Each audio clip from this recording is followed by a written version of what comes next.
When Ryan Cooper pulled over on Highway 14 that freezing November morning, he had no idea the bleeding woman trapped in that mangled SUV would change his life forever. He was just a struggling single dad trying to do the right thing. She was a stranger fighting for consciousness. 3 days later, she walked into his garage, not as a victim, but as his new boss. This is the story of how one act of kindness rewired two broken lives. Stay until the end and comment what city you're watching from. I want to see how far this story travels. The dashboard clock read 6:47 a.m. when Ryan Cooper's Ford pickup shuddered to life in the pre-dawn cold. Frost clung to the windshield like a stubborn ghost, and his breath came out in pale clouds as he cranked the heater. The engine coughed once, twice, then settled into its familiar growl, rough but reliable, just like everything else in Ryan's life. He rubbed his hands together, waiting for warmth that wouldn't come for another mile or two, and glanced back at the small house behind him. The porch light was still on. Emily would be asleep for another hour, curled up under the quilt his mother had made before she passed. Mrs. Chen next door had already agreed to get Emily on the school bus. Good woman, Mrs. Chen. Never asked for much, just kept an eye out the way neighbors used to do before everyone started living behind locked doors and security cameras. Ryan pulled onto Maple Street, the tires crunching over scattered leaves painted gold and crimson by the streetlights. Ashford wasn't a big town, 20,000 people if you counted the farms on the outskirts, but it was home. He'd grown up here, met Sarah here, buried her here 3 years ago when the cancer finally won. Now it was just him and Emily, and that was enough. It had to be. Highway 14 stretched out before him like a gray ribbon disappearing into the hills. The road was empty this early, just the occasional semi-hauling goods to the distribution center outside Millbrook. Ryan preferred these quiet drives.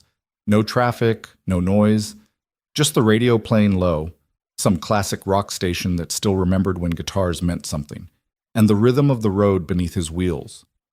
He took a sip of coffee from the thermos Emily had filled for him last night. She'd even drawn a smiley face on the side with a Sharpie, 9 years old and already taking care of him.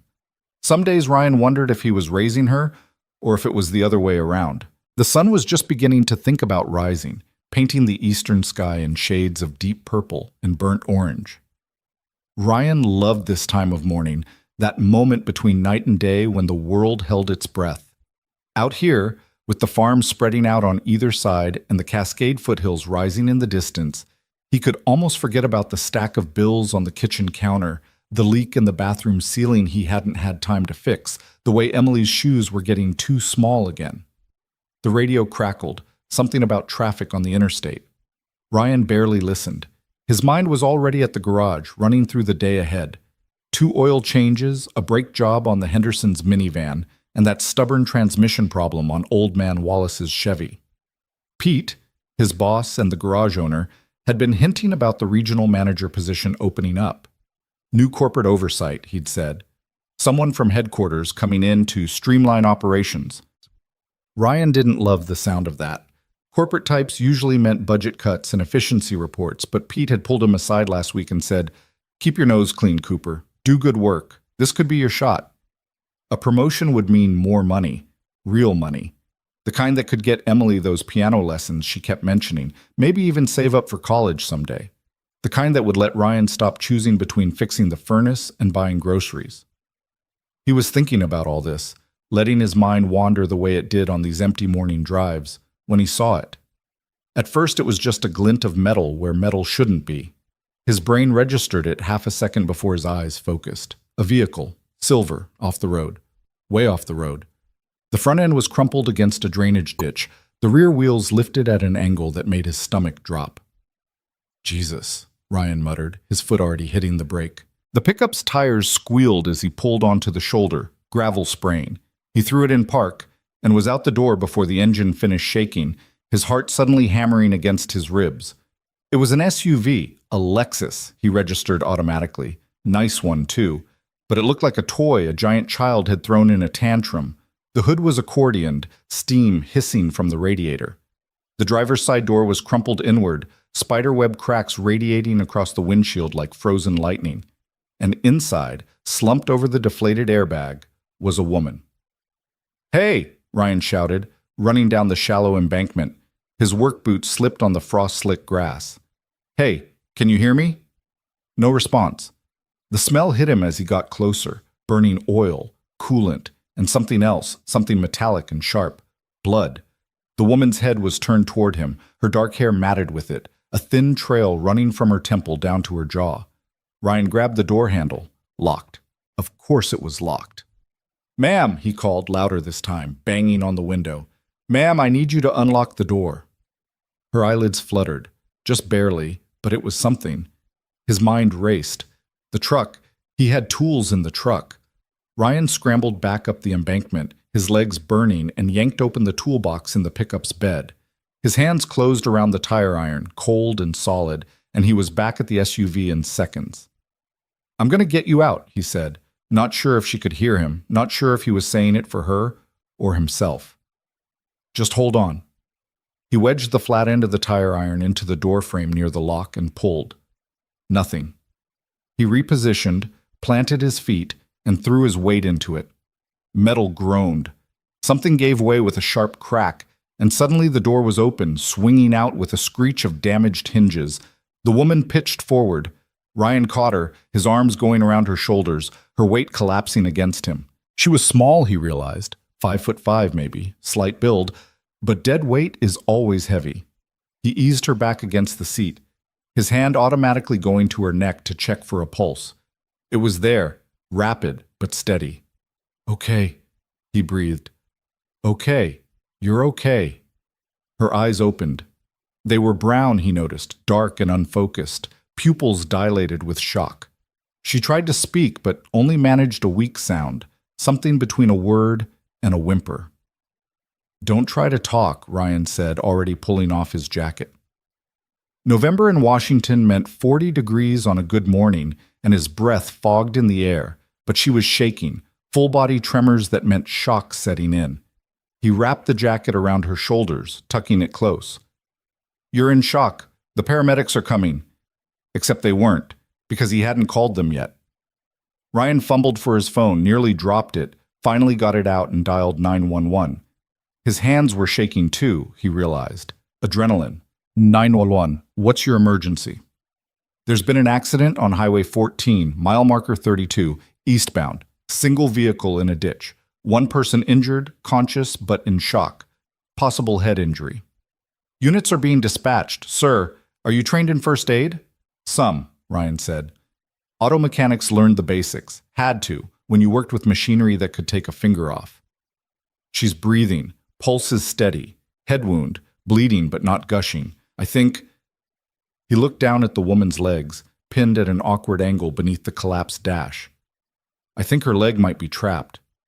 Don't try to move her. Help is approximately 8 minutes away." 8 minutes. Might as well be 8 hours when someone's bleeding. "Understood," Ryan said, and hung up. The woman's eyes had closed again. Ryan touched her shoulder gently. Hey, stay with me." Those brown eyes opened, focusing on him with effort. Her lips moved. This time words came out, faint but clear. "My leg. I can't feel my leg." Ryan's stomach clenched. Not feeling it could mean nerve damage, could mean the crash had done serious damage to her spine, or it could just mean shock and the angle she was pinned at. He couldn't tell, and he wasn't about to make it worse by guessing. "The paramedics are coming," he said, and he was surprised by how steady his voice sounded. "They're going to take care of you. What's your name?" She blinked slowly, like the question was coming from very far away. "Alex? Andra. Alex. Alex. Okay, Alex, I'm Ryan. You're doing great, you hear me? You're going to be fine." He didn't know if that was true. He just knew people needed to hear it. Her hand moved, just barely, fingers scrabbling weakly at the deflated airbag, reaching for something. Ryan followed her gaze and saw it. A phone, cracked screen, wedged between the seat and the center console. He worked it free and held it up. "You want me to call someone? Family?" Alex's head moved. Could have been a nod. Could have been just a tremor. "Contact. Michael." Ryan unlocked the phone, no passcode, thank God, and found the contact. Michael Reed. Brother, maybe? Husband? The call went to voicemail. Ryan left a message, quick and factual. "Accident, Highway 14. Ambulance on the way. She's conscious. He'll get the message, Ryan said, setting the phone on the dashboard. Alex's breathing was getting shallower. Not good. Ryan adjusted the jacket around her, trying to keep her warm, and found himself talking just to fill the silence, just to keep her focused. I know this is scary, he said, but you're tough, I can tell. You drive a Lexus, you're probably some big-shot businesswoman, right? Probably got meetings to get to, people depending on you, so you gotta stick around. The faintest hint of a smile touched her lips. Or maybe he imagined it. I've got a daughter, Ryan continued, surprised to hear himself saying it. Emily, she's 9. Yesterday she made me a peanut butter sandwich for lunch and drew a heart on the bag. I've still got the bag in my truck. Kids, right? They don't know how much those little things mean. Alex's eyes stayed on him, anchoring. Good. Keep her engaged. Keep her here. Anyway, Ryan said, Emily would be really mad at me if I let anything happen to you. She's got this thing about people being okay. Ever since her mom. He stopped, shook his head. That's not important right now. Point is, you're going to be fine because I promised, and I don't break promises to my kid. In the distance, finally a siren. Then another. The sound grew louder, Doppler shifting as the ambulance rounded the curve. Ryan felt something in his chest unclench. Hear that? He said. Cavalry's here. The ambulance pulled up in a wash of red and white lights, followed by a sheriff's deputy. Paramedics came down the embankment with a gurney and medical bags, moving with practiced efficiency. Ryan stepped back, giving them room, suddenly aware that his hands were covered in blood. Alex's blood from where he'd checked her head wound. What have we got? One of the paramedics asked, a woman with gray hair tied back and sharp, assessing eyes. Single vehicle, looks like she lost control, Ryan said. Conscious but in shock, head laceration, possible leg injury. She's been pinned about 10-15 minutes. The paramedic nodded, already checking vitals, shining a light in Alex's eyes. Her partner was working on stabilizing Alex's neck with a collar. They moved around each other like dancers who'd practiced this routine 1,000 times. You did good, the first paramedic said to Ryan without looking up. Kept her warm, kept her talking. That matters. Ryan just nodded. He felt suddenly useless, standing there while trained professionals took over. The deputy was asking him questions. What time did he find her? Was anyone else in the vehicle? Did he see what happened? And Ryan answered automatically, his eyes still on Alex. They were lifting her now, carefully extracting her from the wreckage. She cried out when they moved her leg, a sharp sound of pain that cut through the morning air. Ryan flinched. Possible fracture, one of the paramedics called out. Let's get her loaded. They carried her up the embankment to the ambulance. Ryan followed at a distance, feeling like he should do something more, something useful, but not knowing what. As they were sliding the gurney into the ambulance, Alex turned her head. Wait, she said, voice barely audible. The paramedics paused. Alex's eyes found Ryan in the crowd of emergency personnel. Thank you, she said. Just 2 words, but they hit him harder than he expected. Ryan nodded. You're welcome. I don't even know your name, she murmured, words slurring slightly. The shock was deepening, pulling her under. Ryan, he said. Ryan Cooper. Thank you, Ryan Cooper, she whispered, and then her eyes closed and the paramedics were moving again, the ambulance doors slamming shut, the siren wailing to life. Ryan stood on the shoulder of Highway 14 and watched the ambulance disappear around the curve, taking Alex to whatever came next. The deputy was saying something about a statement, about how they might need to follow up, but Ryan barely heard him. He was looking at his hands again, at the blood drying dark under his fingernails, and thinking about how close it had been. 5 minutes later, and she might have bled out. 10 minutes, and hypothermia would have started. He'd just happened to be driving by at exactly the right moment, his mind wandering, paying just enough attention to catch that glint of silver in the ditch. Luck. Chance. Whatever you wanted to call it. The deputy finished his questions and handed Ryan a business card. Ryan tucked it in his pocket and walked back to his truck. The engine was still running, his coffee still sitting in the cup holder, cold now. The radio was playing Tom Petty. Free Fallin'. He turned it off. His hands were shaking again as he pulled back onto the highway. The adrenaline was draining away, leaving him hollow and wired at the same time. He made it another mile before he had to pull over again, his breath coming in sharp gasps, his vision tunneling. Not a panic attack, just aftermath. The crash of coming down from crisis mode. Ryan sat there on the shoulder, breathing slowly, counting to 4 on the inhale and 6 on the exhale, like the grief counselor had taught him after Sarah died. Gradually, the shaking stopped. Gradually, the world came back into focus. He looked at the clock. 7:23 a.m. He was late for work. Ryan sent Pete a text, stopped to help at an accident on my way, and got back on the road. The sun was fully up now, burning off the frost, turning the hills gold. By the time he pulled into Lou's auto service at 7:45, the world looked normal again. Like nothing had happened. Like some woman named Alex wasn't in an emergency room somewhere, doctors working to put her back together. "Cooper," Pete called from the office doorway. He was a broad man in his 60s with oil permanently stained under his nails and reading glasses perpetually perched on his bald head. "You okay? Got your text?" "Yeah," Ryan said, killing the engine. "Yeah, I'm fine. There was a crash on 14, stopped to help." "Everyone make it out?" "Think so. Paramedics got there pretty quick." Pete studied him for a moment, those sharp mechanic's eyes taking in the blood on Ryan's shirt, the distant look that probably showed on his face. "You need a minute?" "No," Ryan said, and realized it was true. Working would help. Keeping his hands busy would help. "I'm good. What's first?" "Henderson brakes. Van's in Bay 2. Ryan nodded and grabbed his coveralls from the truck. The fabric was familiar, worn soft from years of use, and sliding into them felt like putting on armor. This he knew. This he could control. Cars didn't surprise you. They broke in predictable ways, and you fixed them with predictable tools, and at the end of the day, they worked or they didn't. Simple. He was elbow deep in the Henderson minivan when his phone buzzed. Unknown number.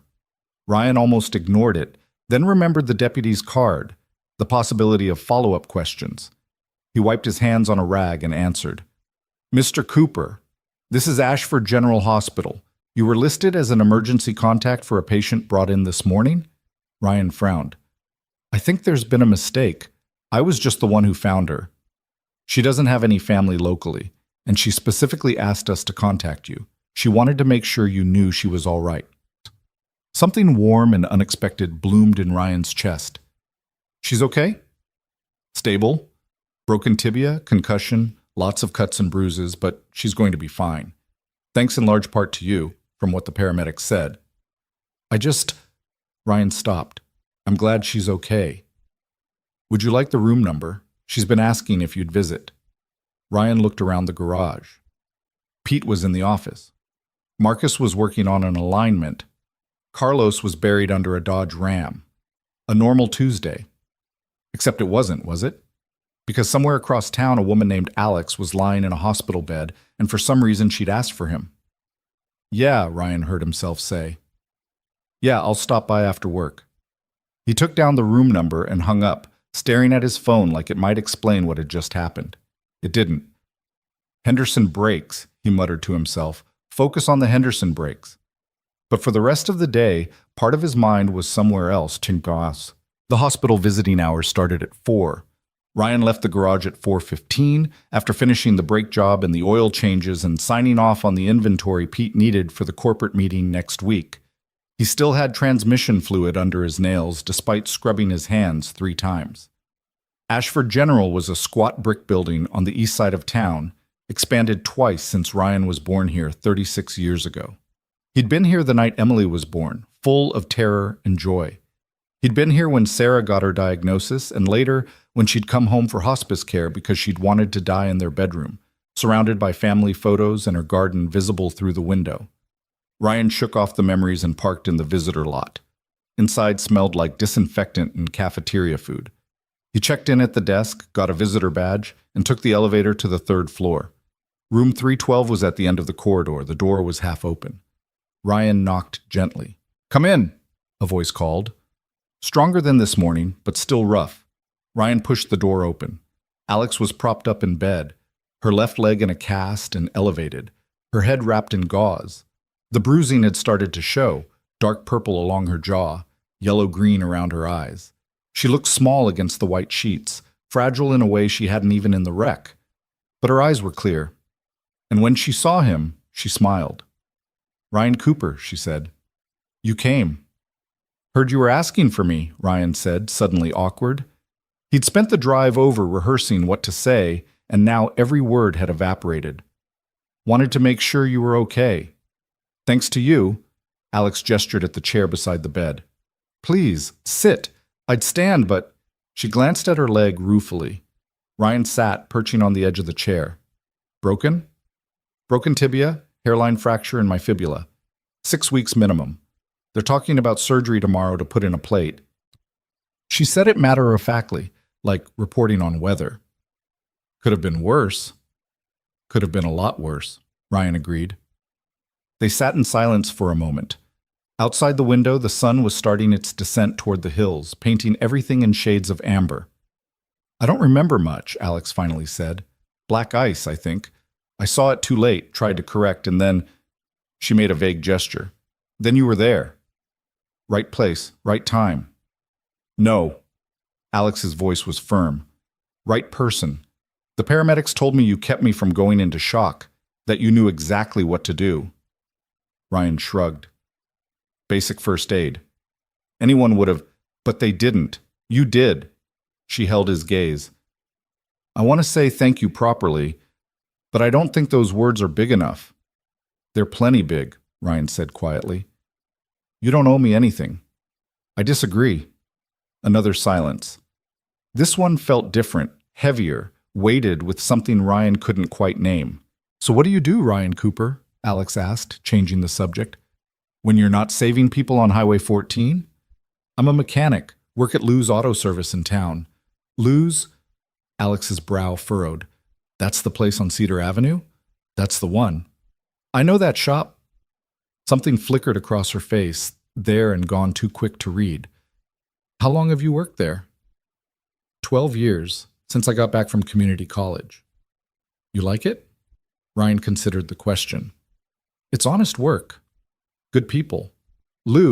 Pete, actually, Lou was his dad. He's fair, pays decent. Could be worse. Could be better? Ryan met her eyes. Could always be better. Alex smiled, and this time it reached her eyes. Spoken like someone who's thought about it. Maybe. Ryan shifted in the chair. What about you? What do you do? Corporate management. I work for a company that owns automotive service chains across the Pacific Northwest. The words landed like stones. Ryan's mind made the connection half a second before Alex continued. I'm actually in Ashford for work, she said. Just got transferred here to oversee regional operations. I was on my way to meet with one of our locations this morning when she gestured at herself ruefully. This happened. Which location? Ryan asked, but he already knew. Already felt it settling into his stomach like cold weight. Lou's Auto Service, Alex said. I'm the new regional manager. Ryan sat very still. Small world, he finally managed. Impossibly small, Alex agreed. She was watching him carefully now, probably trying to gauge his reaction. Does that change things? Changes what? This. You being here. Me thanking you. Ryan thought about it.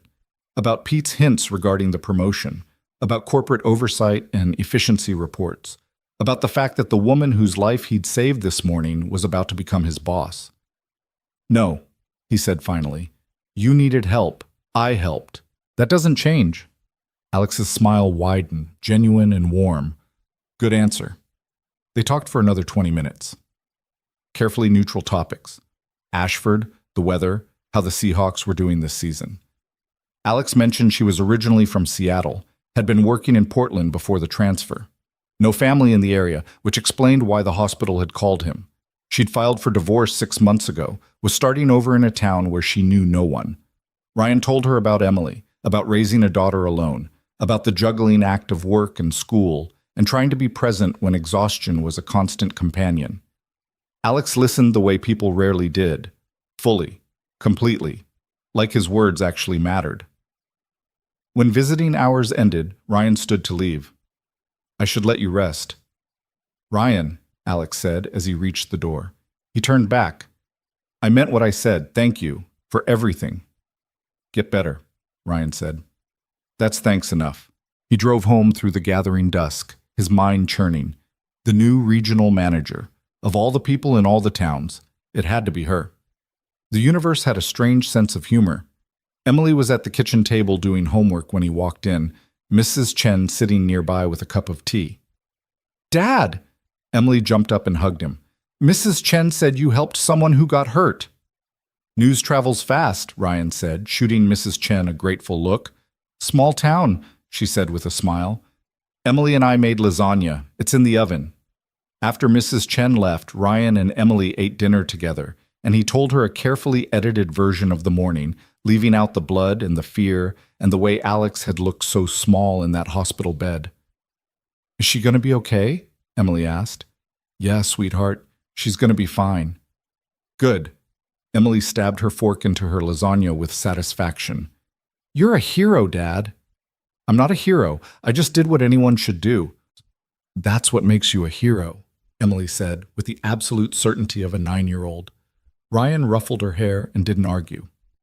That night, after Emily was asleep, Ryan sat on the back porch with a beer he barely touched. The stars were out, cold and distant, and somewhere across town, Alex was lying in a hospital bed, her leg in a cast, her life temporarily derailed. And in a few days, when she was released, she'd walk into Lou's Auto Service as the new boss. They'd have to pretend to be professional, pretend this morning hadn't happened, pretend they didn't know each other in the strange, intense way that came from shared crisis. Ryan finished his beer and went inside. Tomorrow would come whether he was ready or not. It always did. But as he lay in bed, staring at the ceiling, he couldn't shake the feeling that something had shifted, that Highway 14 hadn't just been an accident scene. It had been the start of something else entirely. The next morning, Ryan woke to rain hammering against the windows, the kind of November downpour that turned the streets into rivers and made every commute miserable. He lay there for a moment, listening to Emily's alarm go off down the hall, listening to her groan and shuffle to the bathroom, and he thought about calling in sick. Just one day to process everything, to figure out how he was supposed to walk into that garage and act normal when nothing felt normal anymore. But the Bills didn't care about his feelings, and Emily needed breakfast, and Pete was counting on him for the Wallace transmission job. So Ryan dragged himself out of bed, made coffee, and went through the motions of being a functional adult. "You okay, Dad?" Emily asked over her cereal, studying him with those sharp eyes that missed nothing. "Just tired, sweetheart." "You look weird." "Thanks. You look weird, too." She giggled and threw a Cheerio at him. Normal. They could do normal. The drive to work was slower than usual, traffic crawling through the rain, windshield wipers working overtime. Ryan's mind kept drifting back to the hospital room, to Alex's face when she'd said she was the new regional manager. The coincidence of it still felt surreal, like something out of a bad romantic comedy. Except this wasn't a movie. This was his life, his job, his carefully maintained stability, all potentially hanging in the balance. Lou's Auto Service looked gray and miserable in the rain, puddles forming in the parking lot, water dripping from the gutters. Ryan parked and made a run for it, his jacket soaked by the time he reached the bay doors. "Miserable out there?" Marcus called from where he was working on a brake job. He was in his early 20s, fresh out of tech school, still learning, but eager. "Good kid." "Miserable in here, too, if we don't get that transmission done," Ryan said, shrugging out of his wet jacket. "Wallace is already calling Pete twice a day." "Old man needs to learn patience," Carlos muttered from under the ram. He'd been with the shop almost as long as Ryan, a quiet guy who did excellent work and never caused drama. Pete emerged from the office, coffee in hand, reading glasses sliding down his nose. "Cooper, got a minute?" Ryan followed him into the small, cluttered office that smelled like coffee and old paper. Pete shut the door, which immediately made Ryan's stomach tighten. Closed-door conversations were never good news. "You all right?" Pete asked, settling into his desk chair. "After yesterday?" "Yeah, I'm fine, just doing what anyone would do." "Well, anyone didn't, you did." Pete took a sip of coffee. "Heard from the hospital. Woman's gonna be okay thanks to you." "That's good?" "That's real good." Pete set down his mug and fixed Ryan with a look. "Because that woman is Alexandra Reed, our new regional manager." So Pete knew. Of course he knew. In a town this size, information traveled faster than the rain. Yeah, Ryan said. She mentioned that when I visited her yesterday. Pete's eyebrows went up. You visited? She asked the hospital to call me. Wanted to say thank you. Huh. Pete leaned back, his chair creaking. Well, that's interesting. It's not anything, Pete. Wrong place, wrong time, or right place, right time, depending on how you look at it. I'm looking at it like maybe you just made a hell of an impression on the person who's about to decide our fates. Pete held up a hand before Ryan could protest. I'm not saying use it. I'm saying don't be an idiot about it either. Corporate's been circling us for months, talking about restructuring and efficiency metrics and all that nonsense. Having someone in charge who knows you're a good man, that's not nothing. Ryan shifted uncomfortably. I didn't help her to get an advantage. I know that, but you did help her, and now there's a relationship there, whether you like it or not. All I'm saying is be professional, be yourself, and don't overthink it. Pete smiled. Though I know you will, because that's what you do. When's she supposed to start? Originally next Monday, but with the leg and everything, headquarters is giving her 2 weeks to recover. So we've got a grace period. Pete shuffled some papers on his desk. In the meantime, keep doing what you do. That transmission job, the inventory audit I need for the corporate reports, training Marcus on the diagnostic equipment. Show him we run a tight ship. Ryan nodded and headed back to the garage floor, Pete's words echoing in his head. Don't overthink it. Easy to say, impossible to do. The transmission job took most of the day. It was a stubborn bastard. One of those repairs where everything that could go wrong did go wrong. Bolts stripped, parts that were supposed to fit didn't. The diagnostic computer kept throwing error codes that made no sense. By 3 in the afternoon, Ryan was covered in grease and frustration, his back aching from being bent over the engine bay. This thing cursed? Marcus asked, peering over Ryan's shoulder. Feels like it. Ryan straightened, wiping his forehead with the back of his hand. But we're close. I can feel it. You always say that. And I'm always right. Marcus grinned. Eventually. They finally got the transmission sealed and installed by 4:30, just as the rain was starting to let up. Ryan ran it through the diagnostics 3 times to be sure, then took it for a test drive around the block. Smooth. Perfect. The kind of repair that reminded him why he loved this work, taking something broken and making it whole again. When he got back, Pete was waiting with a rare smile. Wallace just called, said he's coming by tomorrow to pick it up. Nice work, Cooper. Team effort, Ryan said, nodding to Marcus. Still, good job. Pete hesitated. You heading out? Yeah, gotta get Emily from after school. Give her my best. Tell her the drawing she made me is on my office wall. Ryan smiled despite his exhaustion. Emily had drawn Pete a picture of a car with wings last month, labeled Pete's Dream Machine. Pete had indeed framed it and hung it right next to his business license. The elementary school parking lot was chaos as usual, a swarm of parents and buses and crossing guards trying to maintain order. Ryan found his usual spot and waited, watching kids stream out of the building in their bright raincoats and backpacks. Emily emerged in a cluster of friends, laughing about something, her hair escaping from her ponytail.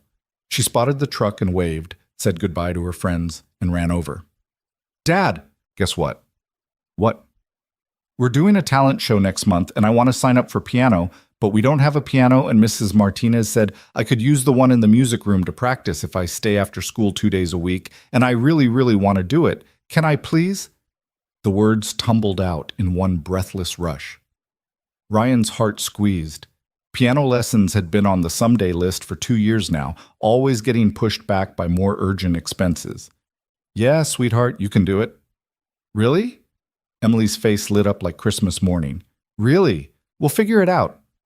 She hugged him hard enough to squeeze the air from his lungs, and Ryan held on, breathing in her kid shampoo smell, thinking about Pete's words about the promotion, about what more money could mean.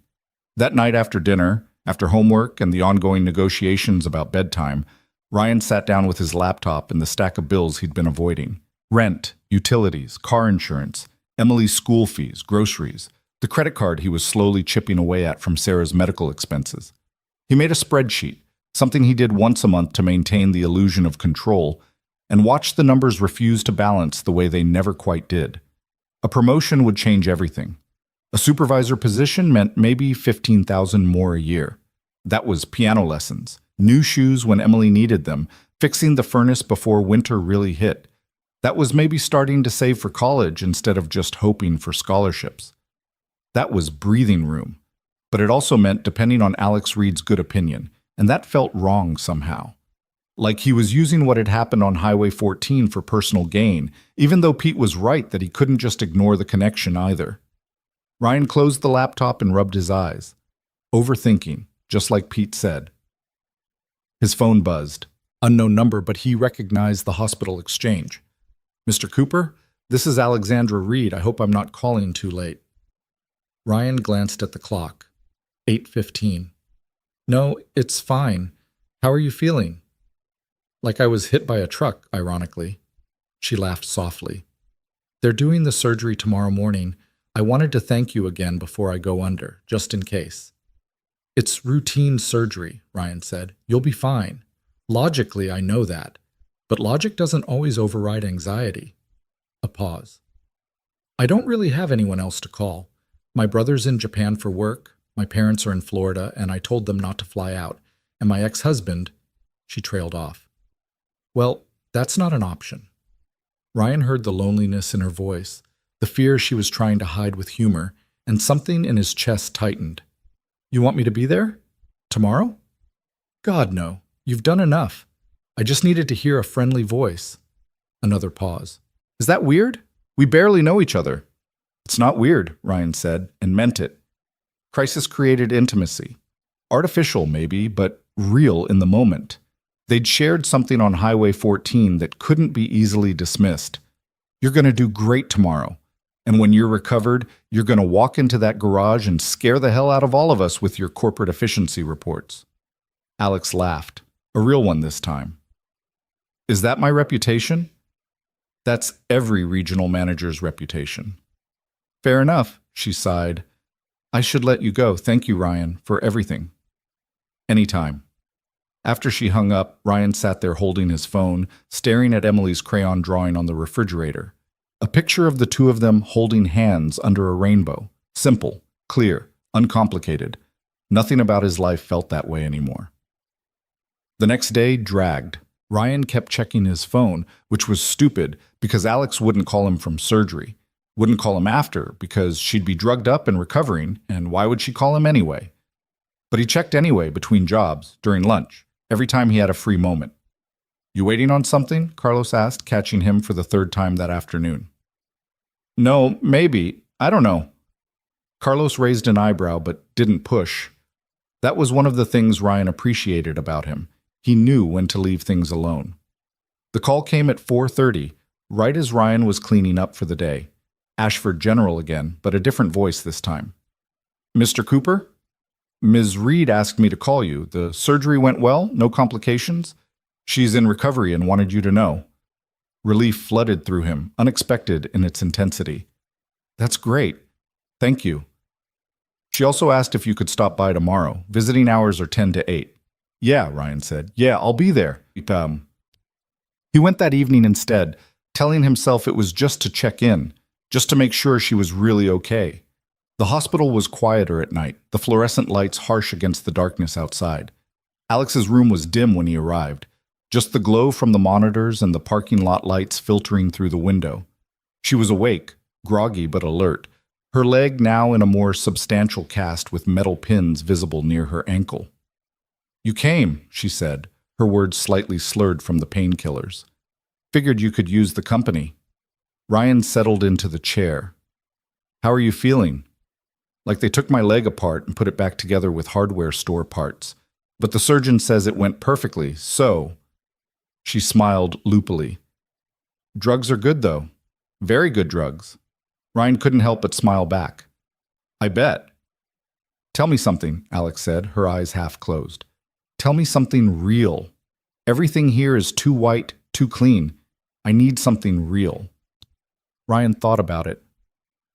"Emily learned to tie her shoes last week. She's been practicing on every shoe in the house, including mine while I'm wearing them. This morning she tied my laces together and I almost fell flat on my face."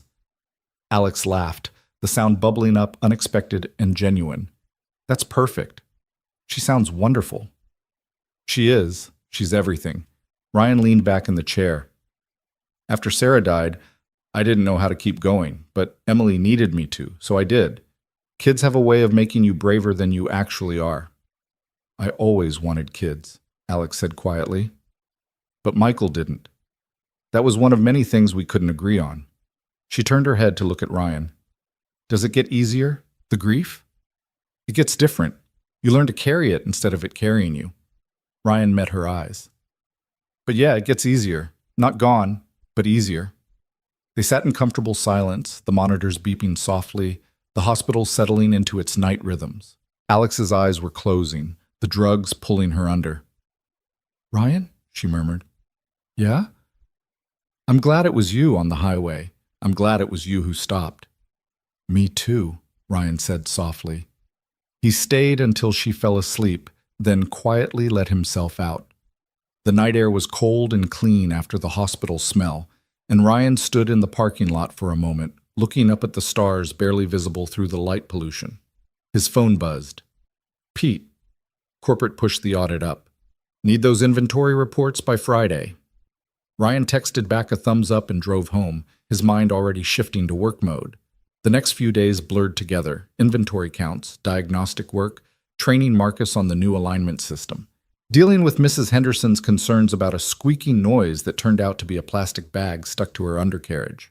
Normal work, normal problems, normal life. Except he kept thinking about Alex in that hospital room, about the way she'd said she was glad it was him. Friday afternoon, Pete called everyone together in the garage. All right, listen up. Corporate wants a video conference Monday morning. They're introducing the new regional structure, and I want us looking sharp. Clean bays, organized tools, professional appearance. Got it? Ms. Reed gonna be on the call? Marcus asked. Probably from home. She's not cleared to come in yet. Pete looked at Ryan. Cooper, you're my second in command on this. Make sure everything's ready. Ryan nodded, ignoring the looks from Carlos and Marcus. They knew something was up, had probably heard the gossip about the accident by now. Small town, big ears. The weekend was a flurry of cleaning and organizing. Ryan came in Saturday morning and spent 6 hours making the garage look like something out of a trade magazine. Marcus and Carlos showed up to help, and by late afternoon the place gleamed. Think corporate will notice? Marcus asked, surveying their work. Corporate notices everything, Ryan said. That's their job. Sunday he took Emily to the park, pushed her on the swings, helped her across the monkey bars. Normal dad stuff, good stuff. The kind of day that reminded him what he was working for. On the way home, Emily chattered about the talent show, about the piano piece she wanted to learn, about her friend Jessica's birthday party next month. Dad? She said as they pulled into their driveway. Yeah, sweetheart? Are we okay? Money-wise? Ryan's hands tightened on the steering wheel. What makes you ask that? I heard you on the phone with the credit card people. You sounded stressed. 9 years old and already carrying worries she shouldn't have to carry. Ryan turned to face her. We're okay. Things are tight sometimes, but we're okay. And you don't need to worry about that stuff. That's my job. But if I'm making it harder, Emily. Ryan waited until she looked at him. You make everything better. Everything. Don't ever think otherwise. She hugged him hard, and Ryan held on, wishing he could protect her from every worry, every fear, every hard truth about money and responsibility, and the way life sometimes squeezed you from all sides. That night he couldn't sleep. He lay in bed thinking about Monday, about the video call, about seeing Alex again, even if it was just on a screen, about what Pete had said regarding impressions and opportunities, and not being an idiot about it. At 2 a.m, he gave up and went to the kitchen, made tea he didn't want, and sat at the table with his laptop. On impulse, he Googled Alexandra Reed. The search returned a LinkedIn profile, some corporate announcements, a few photos from industry conferences. She looked different in the professional shots, polished, confident, intimidating in a power suit kind of way. Nothing like the frightened woman trapped in a wrecked SUV, nothing like the groggy patient making jokes about hardware store parts. Ryan closed the laptop, feeling like he'd been snooping even though it was all public information. Monday morning arrived cold and clear, the kind of November day that promised winter was coming whether you were ready or not. Ryan got to the garage early, checked everything twice, made sure his coveralls were clean, and his hands scrubbed free of grease. The video call was set for 9 o'clock in Pete's office, which meant cramming 5 guys into a space meant for 2. "This is ridiculous," Carlos muttered as they squeezed around Pete's desk, the laptop positioned so the camera could catch everyone. "This is corporate," Pete corrected. "Everyone smile and look competent." At exactly 9, the call connected. The screen filled with a conference room somewhere, white walls and glass tables, several people in suits that probably cost more than Ryan's truck. And there, in the corner, connected remotely, was Alex. She looked composed despite the visible cast on her leg and the faint bruising still showing under professional makeup. Her hair was pulled back and she wore a dark blazer that said, "All business." But when her eyes found Ryan in the crowded frame, something in her expression softened. "Good morning, everyone," said a man in the center of the conference room. Gray hair, expensive watch, the kind of voice that was used to being obeyed. "I'm Richard Torres, VP of Regional Operations. Thank you all for joining us. As you know, we're restructuring our management approach to better serve our locations and ensure consistent quality across all our properties." Ryan half listened to the corporate speak, the talk of synergies and metrics and optimization. His attention kept drifting to Alex, watching her nod at appropriate moments, watching her take notes, watching her be the professional he'd never seen. "Alexandra Reed will be overseeing 6 locations in this region," Torres continued. "She comes to us with 15 years of experience in operational management and a proven track record of improving both performance and employee satisfaction." He glanced at Alex on the screen. "Alexandra, would you like to say a few words?" Alex unmuted herself. "Thank you, Richard. I know change can be unsettling, but I want to assure everyone that my goal isn't to come in and tear things apart. I want to learn from you, understand what makes each location successful, and help you build on those strengths. Lou's Auto Service has an excellent reputation in Ashford, and I'm looking forward to working with Pete and his team to maintain that standard. Professional, diplomatic, exactly what she should say. I also want to acknowledge," Alex continued, her eyes finding Ryan again, "that I've already had the opportunity to see the quality of character in this team. Pete, you've built something special here, and I'm excited to be part of it." The call continued for another 20 minutes, schedules, reporting structures, upcoming visits. When it finally ended, everyone in the cramped office let out a collective breath. "Well," Pete said, "that wasn't so bad." "She seems decent," Carlos offered, "for a corporate type." "Yeah," Marcus agreed. "Not what I expected." Ryan said nothing, just excused himself and went back to work. He had an oil change scheduled and then Mrs. Patterson's ancient Buick that needed a full diagnostic. Normal work, good work. His phone buzzed around 11, a text from an unknown number that wasn't unknown anymore. "You looked uncomfortable on that call." "I promise I don't bite." Ryan stared at the message, then typed back. "Just not used to video conferences. We usually communicate through grunts and hand signals." 3 dots appeared, then, "I'll keep that in mind. Seriously though, thank you for being professional. I know this is weird. It's not weird. You're the boss. I'm an employee." Pretty straightforward. Is it though? Ryan didn't know how to answer that, so he didn't. He pocketed his phone and got back to work. But the text sat in his mind like a question mark, undefined and waiting. The week progressed. Normal work, normal routines. Emily's piano practice in the music room twice a week meant Ryan picking her up later, which meant rearranging his schedule, which meant staying late to finish jobs. Pete noticed and said nothing, just nodded approval when Ryan stayed to help Marcus with a complicated electrical problem. Thursday afternoon, his phone rang. Alex calling from her home number this time. "Ryan? Sorry to bother you at work."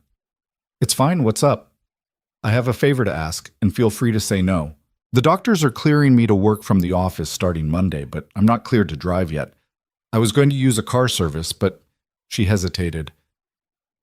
"Would you be willing to give me a ride just for the first few days until I figure out a better solution? I'll pay you for gas and time." Ryan's first instinct was to say no. Too complicated, too much boundary crossing. But then he thought about Alex alone in a new town, no family nearby, trying to navigate recovery and a new job simultaneously. "You don't need to pay me," he heard himself say. "I drive right past your place on the way to work anyway." What's your address? She gave it. A condo complex on the north side, the newer development near the lake. You're sure? It's not a big deal. It is to me. Thank you, Ryan. After they hung up, Ryan stood there in the garage wondering what he'd just agreed to. Carlos wandered over, wiping his hands on a rag. Everything okay? Yeah, I think so. Ryan paused. You ever feel like your life is changing, but you can't tell if it's in a good way or a bad way? Carlos considered this. Every day, man. Every single day. You just gotta trust your gut and hope for the best. Simple advice. Probably good advice. Ryan went home that night and told Emily he'd be picking someone up for work the next week. The new manager at the garage. She was in a car accident and can't drive yet. Is she the lady you helped? Emily asked, looking up from her homework. Yeah. Is she nice? I think so, yeah. Emily studied him with those two perceptive eyes. You like her? I barely know her, sweetheart. But you like her, Emily insisted with the certainty of a child who saw things adults tried to hide. Ryan ruffled her hair and didn't answer, because what could he say? That he did like Alex in some complicated way he couldn't define? That she'd walked into his carefully controlled life and scattered it like leaves? That he thought about her more than he should and didn't know what to do about it? Monday morning came too fast. Ryan got up early, made sure the truck was clean, or at least cleaner than usual, and drove to Alex's condo complex. It was one of those modern places with clean lines and big windows, probably cost 3 times what Ryan paid in rent. Alex was waiting outside on crutches, wearing dark pants and a cream-colored sweater, her hair down around her shoulders. She looked young like this, vulnerable, and nothing like the corporate executive from the video call. Right on time, she said as Ryan jumped out to help her. Military dad. Punctuality was beaten into me early. He opened the passenger door and offered his arm. Careful. She maneuvered in with some difficulty, the crutches awkward, the cast unwieldy. Ryan stored the crutches in the back and came around to the driver's side. This is nice of you, Alex said as he pulled out of the parking lot. It's 15 minutes out of my way. Not exactly a sacrifice. Ryan glanced at her. How's the leg? Itchy, annoying, but healing. She smiled. Better than the alternative. They drove in silence for a bit, comfortable rather than awkward. The morning was gray again, clouds hanging low, threatening rain. The radio played softly, something old and familiar that neither of them really listened to. Can I ask you something? Alex said as they neared downtown. Sure. Why did you stop? On Highway 14. Most people would have just called 911 and kept going. Ryan thought about it. My wife, my late wife, Sarah, she used to say that the world is exactly as kind as we make it, that every choice either adds to the good or takes from it. I guess I try to add when I can. That's beautiful, Alex said softly. Tell me about her, if you don't mind. And somehow Ryan found himself talking about Sarah, how they'd met in high school, how she'd been the brave one while he'd been too shy to ask her out for 6 months, how she'd loved gardening and could never keep a plant alive but kept trying anyway, how she'd fought the cancer with everything she had, not for herself but for Emily, desperate to see her daughter grow up. She sounds incredible, Alex said when he finished. She was. Ryan pulled into the garage parking lot and killed the engine. But she's gone, and life keeps going, and you figure out how to carry it. Alex touched his arm briefly. Thank you for sharing that. They sat there for a moment, the truck ticking as it cooled, the weight of the conversation settling between them. Then Pete was tapping on the window, grinning broadly, and the moment broke. Well, well, Pete said as Ryan helped Alex out. Look who's mobile, see? Barely, Alex laughed, adjusting her crutches. But I'm here, ready to become everyone's least favorite person with my efficiency reports and corporate mandates. You're not so bad, Pete said. Come on, I'll give you the grand tour. Ryan watched them head into the garage, Pete gesturing animatedly, Alex navigating the oil-stained floor with careful steps. Then he grabbed his coveralls and got to work, trying not to think about the way her hand had felt on his arm, brief and warm, and somehow significant. The day unfolded normally after that. Alex set up in Pete's office. Pete insisted, said he'd work at the front desk for the week, and spent the morning on phone calls and laptop work. Ryan caught glimpses of her through the office window, professional and focused, completely in her element. At lunch, Marcus nudged him. So that's the infamous Ms. Reed. That's her. She's pretty. She's the boss, Ryan said firmly. Can't she be both? Ryan gave him a look, and Marcus held up his hands in surrender. Just saying, man. Just saying. The afternoon brought a complication. Mr. Wallace came to pick up his Chevy and immediately started complaining about the bill. Ryan was in the middle of explaining the breakdown when Pete and Alex emerged from the office. Is there a problem? Alex asked, her tone professional but warm. This bill is ridiculous, Wallace blustered. He was a big man in his 70s, used to getting his way through sheer volume. $400 for a transmission? That's highway robbery. Actually, sir, Ryan said evenly, transmission work typically runs between $600 and $1,000. We gave you a significant discount because several of the parts were still under warranty. I don't believe that for a second, Mr. Wallace. Alex's voice cut through his bluster, calm but authoritative. I've reviewed the invoice personally. Not only is the price fair, but the work was completed ahead of schedule and to an exceptional standard. You're welcome to get a second opinion, but I suspect you'll find we've treated you more than fairly. Wallace sputtered, but something in Alex's demeanor shut him down. He paid the bill and left, still muttering but defeated. Thanks, Ryan said after Wallace drove off. That's what I'm here for. Well, that and making everyone's life miserable with paperwork. Alex smiled. But seriously, you handled that well. Patient, professional. That's not easy with someone like Wallace. Ryan shrugged. Comes with the territory. The rest of the week followed a similar pattern. Ryan picked Alex up each morning. They talked about small things, Emily's piano progress, Alex's physical therapy, the weather, and then went their separate ways at the garage. Professional, appropriate. Exactly how it should be. Except Friday afternoon, as Ryan was driving her home, Alex said, Can I buy you dinner to thank you for the rides? You don't need to do that. I know, but I'd like to. There's a good Italian place near my condo. We could grab takeout, eat on my patio. Nothing fancy. Ryan should have said no, should have maintained the boundaries, should have remembered that she was his boss and he was her employee, and mixing those things was asking for complications. Okay, he said instead. But I need to pick up Emily first. Can't leave her home alone. Bring her, Alex said immediately. I'd love to meet her. And that was how Ryan found himself an hour later, sitting on Alex's condo patio with his daughter and his boss, eating excellent lasagna and watching Emily charm the socks off a woman who was supposed to be intimidating but somehow wasn't. So you're learning piano? Alex asked Emily, genuinely interested. Yeah, I'm doing Fior Elise for the talent show. It's really hard, but Mrs. Martinez says I'm getting better. Emily took a big bite of garlic bread. Do you play anything? Violin. Used to, anyway. Haven't touched one in years. You should start again, Emily said with the confidence of someone who'd never encountered a problem she couldn't solve. Dad always says it's never too late to do what you love. Alex glanced at Ryan. Does he now? Ryan felt his face warm. I might have said something like that once or twice. They ate and talked as the sun set over the lake, painting the water gold and pink.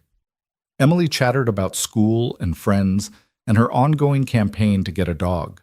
Alex listened and laughed and told stories about growing up in Seattle, about the violin lessons her parents had insisted on, about the corporate career she'd built almost by accident. I wanted to be a teacher, she admitted, but life takes you where it takes you. It's never too late, Emily said, echoing Ryan's words back with perfect timing. Alex's smile was soft and sad and hopeful all at once. Maybe you're right.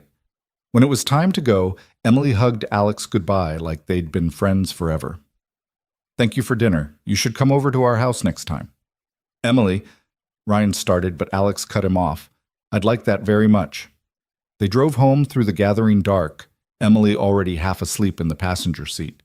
Ryan's mind was a jumble of thoughts he couldn't organize, about boundaries and bosses, and the way Alex had looked at him across the patio table, something in her eyes that might have been longing, or might have been loneliness, or might have been something else entirely.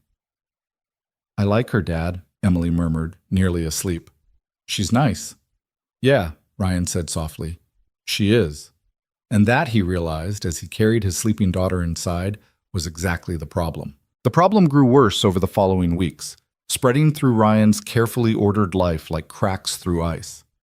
Every morning he picked Alex up, and every morning they talked a little more freely, the boundaries between boss and employee blurring in ways that should have worried him, but somehow didn't. She asked about Emily's piano progress, and he asked about her physical therapy. She told him about her divorce, how Michael had wanted a corporate wife who entertained clients and didn't ask questions, and Ryan told her about the lonely months after Sarah died when he'd barely functioned, going through motions for Emily's sake. They were becoming friends, Ryan realized one morning as he pulled up to her condo and found himself smiling before she even emerged. Real friends, the kind where silence was comfortable and conversations picked up mid-thought like no time had passed. It was dangerous territory, but he couldn't seem to stop crossing into it. At the garage, Alex was proving herself in ways that surprised everyone.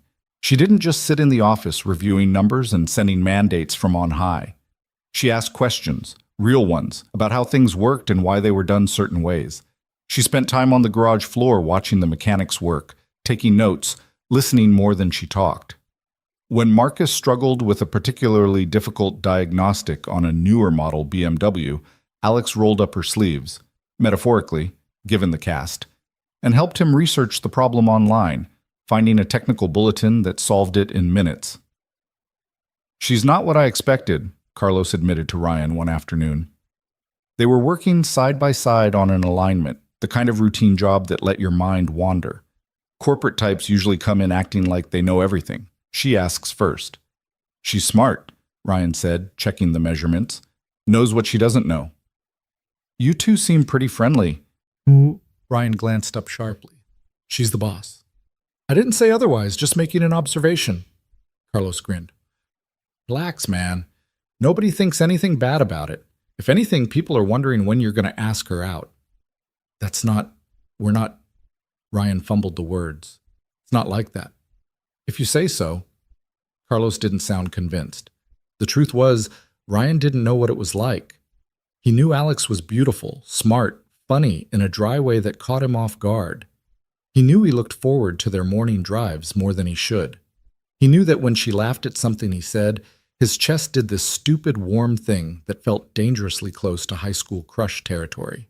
But she was his boss, and he was a single dad with responsibilities, and there were 1,000 reasons why anything beyond friendship was a terrible idea. He was thinking about all this the following Monday when Alex called him at lunch, her voice tight with frustration. "Ryan, I need a favor. My physical therapist just canceled, and I can't reschedule until Thursday, but my leg is killing me. Do you know anyone who does massage therapy? The muscles around the cast are so tense I can barely sleep." Ryan thought about it. "My neighbor Mrs. Chen used to do physical therapy before she retired. She still helps people sometimes. Want me to ask her? Would you? I'll pay her whatever she wants." Mrs. Chen agreed immediately when Ryan knocked on her door that evening. "Of course I help. Poor girl, all alone with broken leg. You bring her tomorrow, I take care of her." So Tuesday afternoon found Ryan driving Alex to Mrs. Chen's house instead of back to her condo, Emily in tow because there was no after-school piano that day. Mrs. Chen opened the door in her usual colorful tunic, her face lighting up when she saw them. "You must be Alexandra. Come, come. I have everything ready." Alex maneuvered inside on her crutches, and Mrs. Chen immediately took charge with the kind of gentle authority that allowed no argument. "You sit here, Ryan, you stay. Have tea with Emily. This take maybe hour."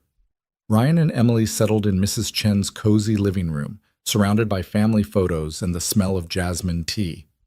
Emily pulled out her homework, and Ryan helped her with math problems, half his attention on the murmur of voices from the other room where Mrs. Chen was working on Alex's leg. "Dad?" Emily said, not looking up from her division problems. "Yeah, sweetheart." "Do you like Ms. Reed?" Ryan's pencil stopped mid-motion. "She's a nice person." "That's not what I asked." Emily looked up at him with those eyes that saw everything. "Do you like her like you liked Mom?" The question hit him harder than it should have. "No one's like Mom, Em." "I know that.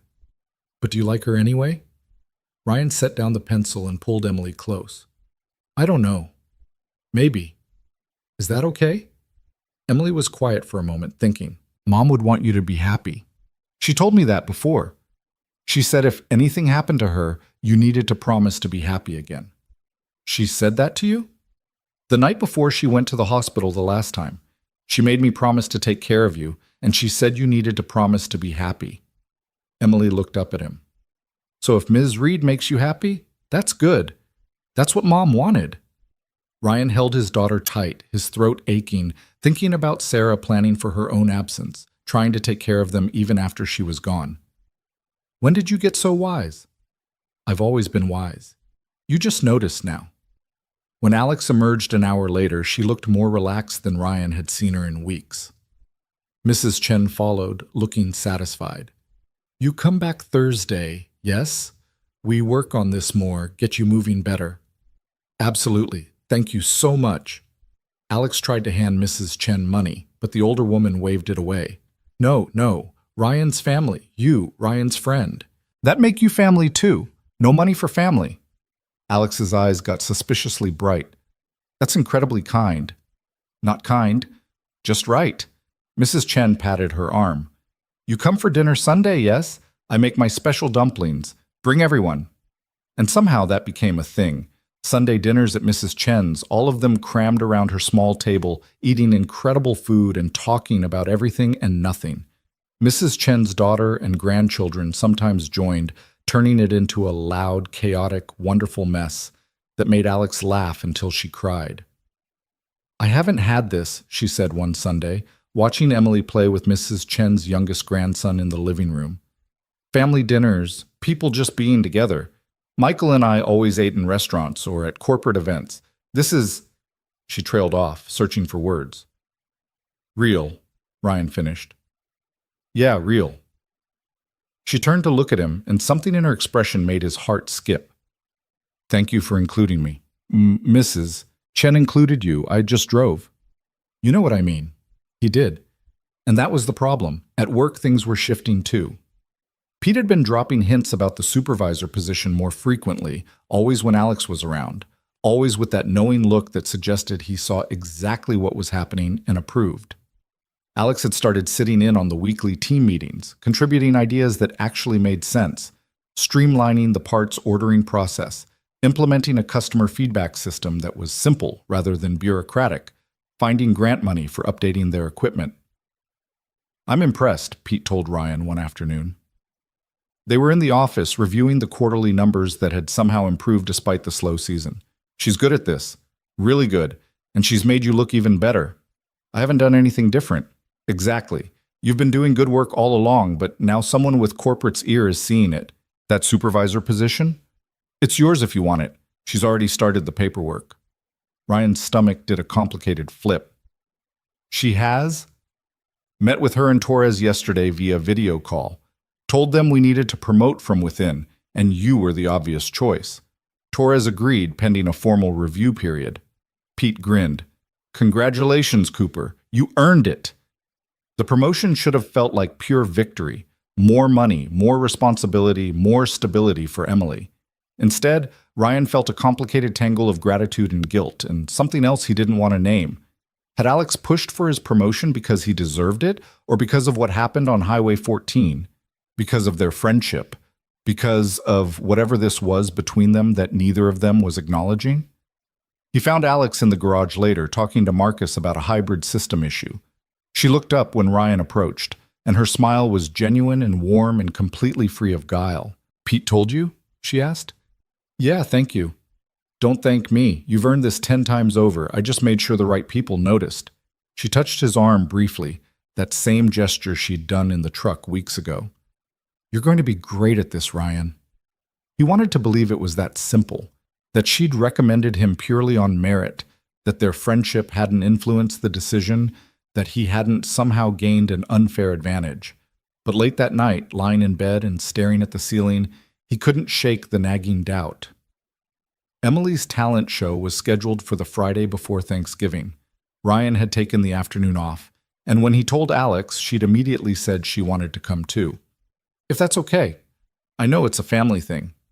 You're family now, Ryan said, echoing Mrs. Chen's words. According to the official ruling, the elementary school auditorium was packed with parents and grandparents. everyone armed with cameras and proud smiles. Ryan found seats near the middle, Alex managing to wedge in beside him despite the cast, which had been replaced with a walking boot the week before. She was finally driving again, which meant their morning rides had ended, and Ryan had been surprised by how much he missed them. Nervous? Alex asked as they waited for the show to start. Terrified. Emily's been practicing non-stop, but she's convinced she's going to mess up. She'll be perfect. That kid could do anything. The show started with the usual elementary school chaos. A magic act where half the tricks failed, a group dance where everyone went different directions, a comedy routine that was mostly knock-knock jokes. Ryan's hands were sweating by the time Emily walked onto the stage, small and serious in her blue dress, and sat down at the piano. The auditorium went quiet. Emily's hands hovered over the keys for a moment, and Ryan could see her taking a deep breath. Emily had been practicing for 6 weeks, her fingers learning the patterns, the melody becoming part of her muscle memory. Ryan watched his daughter play, watched her concentrate, watched her push through a moment where she almost stumbled but recovered, and his chest felt so full he could barely breathe. When she finished, the applause was immediate and thunderous. Emily stood and took a bow, her face flushed with pride and relief, her eyes finding Ryan in the crowd. He gave her a thumbs up, and her smile could have powered the whole school.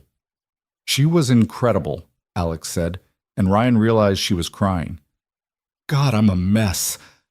I'm sorry, watching her be so brave. Hey, Ryan handed her a tissue from his pocket. It's okay. It's not okay. I'm her father's boss, crying at her talent show like some weirdo. You're her friend, Ryan said firmly, and friends cry at talent shows. That's allowed. After the show, they took Emily out for ice cream, her trophy, participation. Everyone got one, but she treasured it anyway, sitting proudly on the table. She chattered about the performance, about how scary it was, about how Jessica had messed up her gymnastics routine, but nobody cared because everyone was just proud she tried. That's the secret, Alex said, stealing a bite of Emily's chocolate chip. Trying is what matters. You can't succeed without risking failure. Did you try things that failed? Emily asked. All the time. My first job out of college, I proposed this elaborate system for tracking customer satisfaction. Spent 3 months developing it. It was a complete disaster. Way too complicated. Nobody used it. Alex smiled at the memory. But I learned from it. The system I use now is simple because I learned what doesn't work. So failing is good? Failing is information. It tells you what to adjust. The only real failure is not trying at all. Ryan listened to Alex talk to his daughter, watched the easy way they interacted, the genuine affection in both their faces. Emily had been right. Alex did make him happy. She made everything brighter somehow, like someone had turned up the color saturation on his life, and that terrified him more than anything. The week before Thanksgiving brought the first real snow, wet and heavy, blanketing Ashford in white that would probably be slush by morning. The garage was busy with people wanting winter tires and antifreeze checks and heaters that had stopped working. Ryan worked long hours, training Marcus for more advanced diagnostics, now that the supervisor promotion was official, handling the complicated jobs, and trying not to think about how often he found excuses to check in with Alex in the office. Wednesday afternoon, Pete closed the shop early so everyone could get home before the roads got too bad. Ryan was cleaning up his bay when Alex appeared, bundled in a heavy coat, the walking boot making her gait uneven. Need a ride? Ryan asked. Roads are getting slippery. I was going to offer you one, actually. Your truck doesn't have four-wheel drive. It's got character and determination. That's almost as good, Alex laughed. How about we take my car, and I'll bring you back to get your truck tomorrow? They stopped to pick up Emily from Mrs. Chen's, where she'd been staying after school. Mrs. Chen took one look at the weather and insisted they take containers of soup home. You eat this, stay warm. No cooking tonight. The drive to Ryan's house took twice as long as usual, Alex navigating the snow-covered streets carefully. When they pulled up, the house looked small and shabby against the white landscape, the porch light casting a warm glow that was inviting and inadequate at the same time. You want to come in? Ryan heard himself ask. Warm up before you drive home? I'd like that. Inside, Emily immediately claimed the soup and started heating it on the stove, chattering about Thanksgiving plans with Mrs. Chen's family. Ryan turned on lights, suddenly seeing his home through Alex's eyes. The worn furniture, the crayon drawings on the fridge, the stack of bills he'd been meaning to file, the general clutter of a life being lived by two people doing their best. "I love it," Alex said, looking around. "It feels like a home, real and lived in. It's messy. It's perfect." She picked up a photo from the side table. Ryan, Sarah, and infant Emily, all of them exhausted and happy in the hospital room. "Is this her?" "Yeah, that's Sarah." Alex studied the photo for a long moment. "She was beautiful. And you can see how much she loved you both." "She did. Every day, even when it got hard." Ryan took the photo and set it back carefully. "Some days I feel guilty." "For what?" "For being happy. For laughing, for enjoying things, for—" He stopped, but Alex finished the thought. "For moving forward?" "Yeah." "Ryan." Alex waited until he looked at her. "Grief isn't a debt you pay with unhappiness. Sarah loved you. That means she would want you to live, not just exist." Emily said something similar. "Emily's a smart kid. You should listen to her." They ate Mrs. Chen's soup at the kitchen table, Emily between them, snow falling outside the window. It felt domestic and comfortable and dangerous in ways Ryan couldn't articulate. After dinner, Emily wanted to watch a movie, and somehow Alex ended up staying, the three of them on the couch with blankets, watching a Pixar film Emily had seen dozens of times but never got tired of. Halfway through, Emily fell asleep against Ryan's shoulder. He looked down at her, then over at Alex, who was watching them with an expression that made his heart ache. "She's lucky," Alex said softly, "to have you." "I'm the lucky one." "No, Ryan, you're the good one. There's a difference." The movie ended. Alex should have left, but the snow was worse now, coming down in sheets that made driving dangerous. Ryan checked the weather on his phone. Winter storm warning, advised to stay off roads unless absolutely necessary. "You can stay," he said. "Guest room's small, but the bed's decent." Alex hesitated. "I don't want to impose." "You're not. I'm not letting you drive in this." Ryan stood carefully. Emily's still asleep against him. "Let me put her to bed, then I'll get you set up." He carried Emily to her room, tucked her in like he had every night for 9 years, kissed her forehead, and turned on her nightlight. When he came back out, Alex was looking at the photos on the wall. A timeline of Emily's life from infant to now, mixed with pictures of Sarah, of Ryan's parents before they passed, of the family they'd built and lost and rebuilt. "This is what I wanted," Alex said, not turning around. "This whole time climbing the corporate ladder, making VP by 35, checking all the boxes, I thought I was building towards something, but I was building the wrong thing. This—" She gestured at the photos, at the house, at everything. "This is what matters." Ryan didn't know what to say, so he just showed her to the guest room and found clean sheets and an extra blanket. "Bathroom's across the hall. Help yourself to anything you need." "Ryan?" Alex stopped him as he was leaving. "Thank you for everything. It's just a bed for the night. You know that's not what I mean." He did know, and that was exactly why he needed to leave, to put a door between them, to remember all the reasons this couldn't be anything more than friendship. But he stood there in the doorway, looking at Alex in his house, in his guest room with snow falling outside, and all those reasons felt suddenly flimsy. "Good night, Alex." "Good night." Ryan lay in his own bed that night, separated from Alex by 20 feet, and a wall that might as well have been paper for all the protection it offered. He could hear her moving around, getting ready for bed. The sounds of someone making themselves comfortable in an unfamiliar space. The house felt different with her in it, fuller somehow, like all the empty spaces had been occupied by possibility.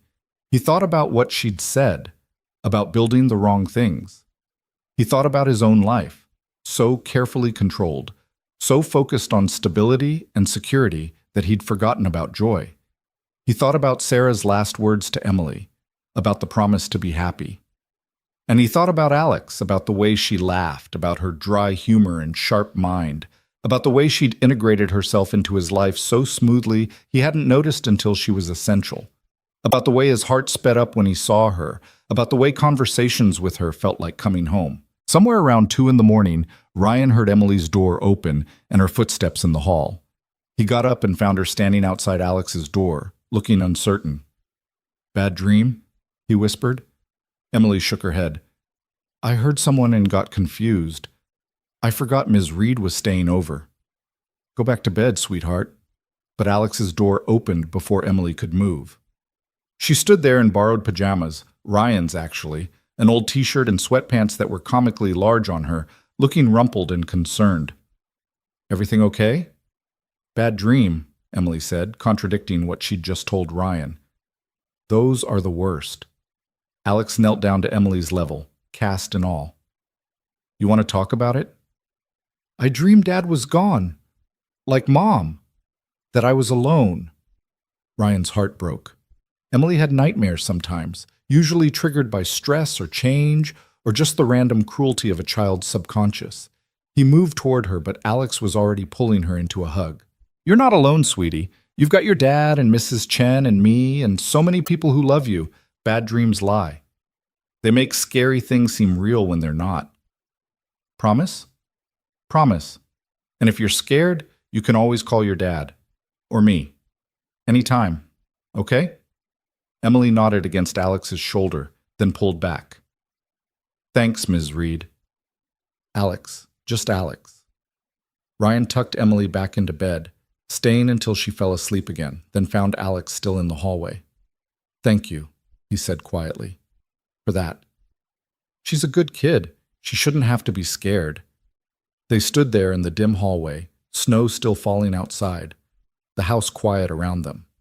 Alex looked young without makeup, vulnerable in oversized pajamas, and Ryan realized with startling clarity that he was in love with her. Had been for weeks, probably.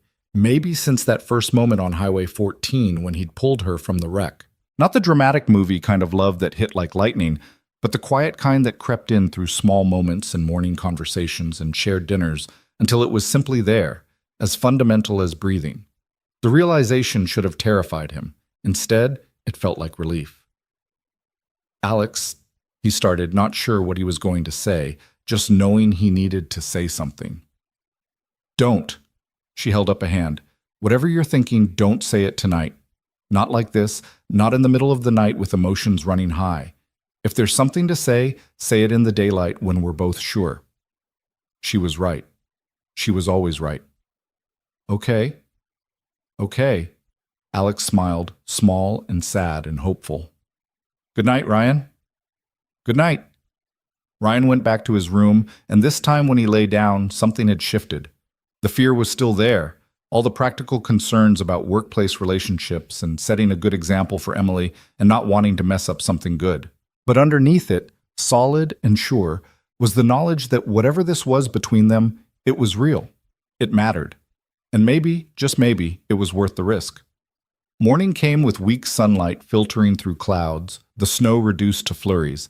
Emily was up early, excited to find Alex still there, and insisted on making pancakes for everyone. They were slightly burned and unevenly shaped, but Alex ate them with apparent enthusiasm, praising Emily's cooking skills. "Best pancakes I've had in years," she declared, and Emily beamed. Ryan drove Alex back to her condo in the truck, which started after only 3 tries in the cold. The roads were mostly clear, salt and plows having done their work overnight. They didn't talk much, both lost in their own thoughts, but it was a comfortable silence. "Thank you for last night," Alex said as Ryan pulled up to her building. "For letting me stay, for everything." "Any time." She looked at him for a long moment, something unspoken passing between them. Then she leaned over and kissed his cheek, quick and soft. "Happy Thanksgiving, Ryan." "Happy Thanksgiving." He watched her walk into her building, the walking boot making her movements awkward but determined. Then he drove to the garage to pick up his truck, his cheek still warm where she'd kissed it, his mind a whirlwind of thoughts he couldn't quite organize. Pete was there doing paperwork in the office. He looked up when Ryan came in. "Heard Alex got snowed in at your place last night." "News travels fast." "Always does." "You two figure things out yet?" Ryan blinked. "Figure what out?" "Come on, Cooper. I'm old, not blind. You've been dancing around each other for weeks." Pete leaned back in his chair. "For what it's worth, I think you'd be good together. And before you start worrying about workplace politics, the supervisor promotion is already approved by corporate. Nothing she does now changes that. It's on merit, documented, and official. It's complicated. It's always complicated. That's life. Pete picked up his coffee mug. Sarah was a good woman. She'd want you to be happy. And that girl makes you happy. Anyone can see it. You sound like Emily. Emily's a smart kid. Maybe listen to her. Ryan grabbed his truck keys and headed out, Pete's words echoing in his head alongside Alex's and Emily's. Everyone seemed to think this was simple, that happiness was just there for the taking if he'd stop overthinking and reach for it. Maybe they were right. Thanksgiving was chaos at Mrs. Chen's house, her entire extended family crammed into every available space, food covering every surface, kids running around in a delighted frenzy. Alex showed up with wine and flowers, and Mrs. Chen immediately put her to work setting the table, treating her exactly like she treated everyone else, with bossy affection and absolute acceptance. Ryan helped in the kitchen, stealing glances at Alex as she talked with Mrs. Chen's daughter, as she played with the younger kids, as she seamlessly fit into this makeshift family they'd all built.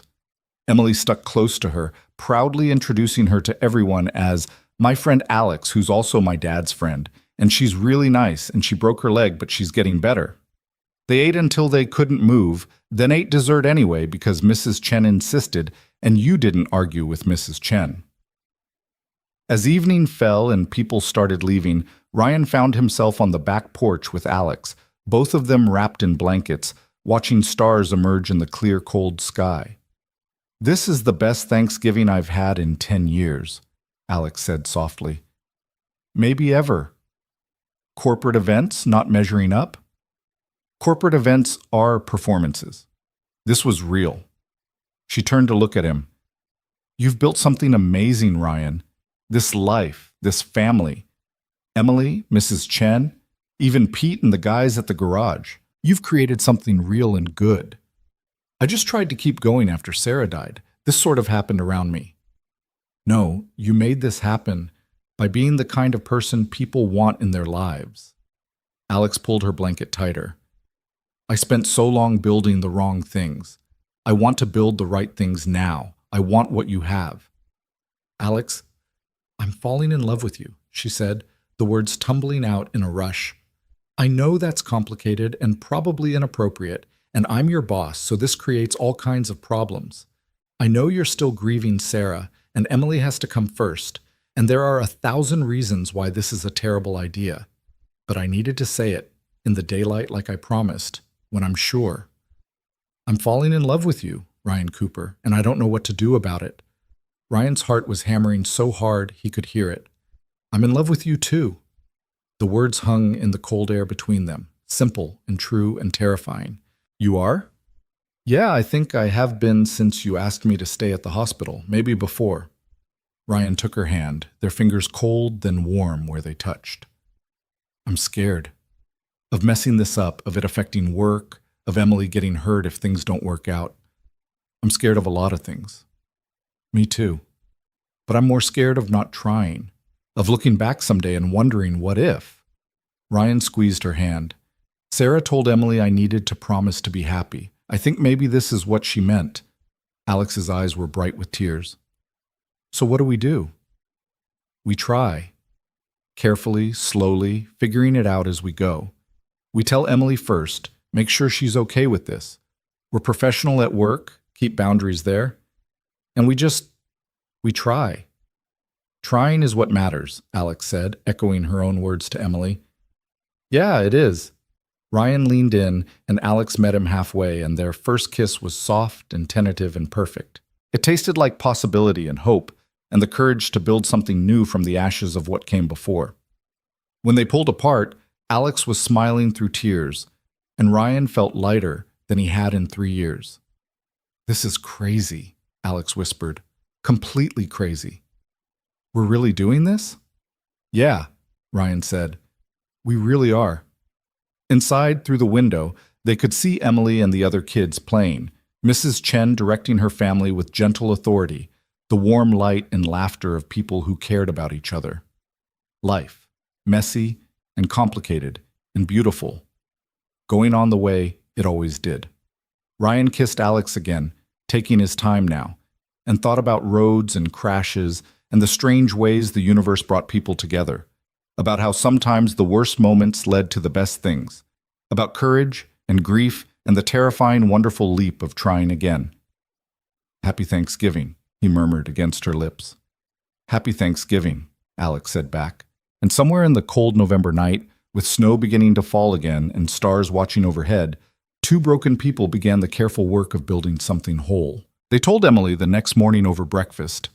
Ryan had barely slept, running through different versions of the conversation in his head, trying to find the right words to explain something he barely understood himself. But when they sat down at the kitchen table with pancakes and orange juice, Emily looked at them both and said, "You're together now, right?" Ryan nearly dropped his fork. "How did you—" "I saw you kissing on Mrs. Chen's porch last night, through the window." Emily took a bite of pancake, completely matter of fact. "It's okay, Dad. I told you it was okay." Alex laughed, the sound surprised and relieved. "You're not upset?" "Why would I be upset? You make Dad smile the real way, not the pretend way he does when he thinks I'm not looking. And you're nice to me, and you like Mrs. Chen's dumplings, and you didn't make fun of my piano playing even though I messed up twice." "You didn't mess up," Alex said firmly. "You recovered beautifully. That's different." Emily grinned and turned to Ryan. "See? She's perfect." "She is pretty great," Ryan agreed, meeting Alex's eyes across the table. She blushed, actually blushed, and he felt that warmth in his chest again, the one that was becoming familiar. "So can Alex come to movie night on Fridays?" Emily asked. "And can we still do Sunday dinners at Mrs. Chen's? And will you get married?" "Whoa, slow down there, kiddo." Ryan held up his hands. "Yes to movie night, yes to Sunday dinners, and the marriage thing is way too early to even think about." "But someday maybe?" Ryan looked at Alex, who was trying not to laugh. "Someday maybe. But let's take this one step at a time, okay?" "Okay."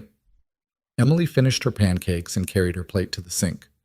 "I'm going to call Jessica and tell her my dad has a girlfriend. She's going to be so jealous." After Emily ran off to her room, Ryan and Alex sat in the kitchen, the morning light streaming through the window, the normalcy of the moment almost jarring after the intensity of last night. "That went better than expected," Alex said.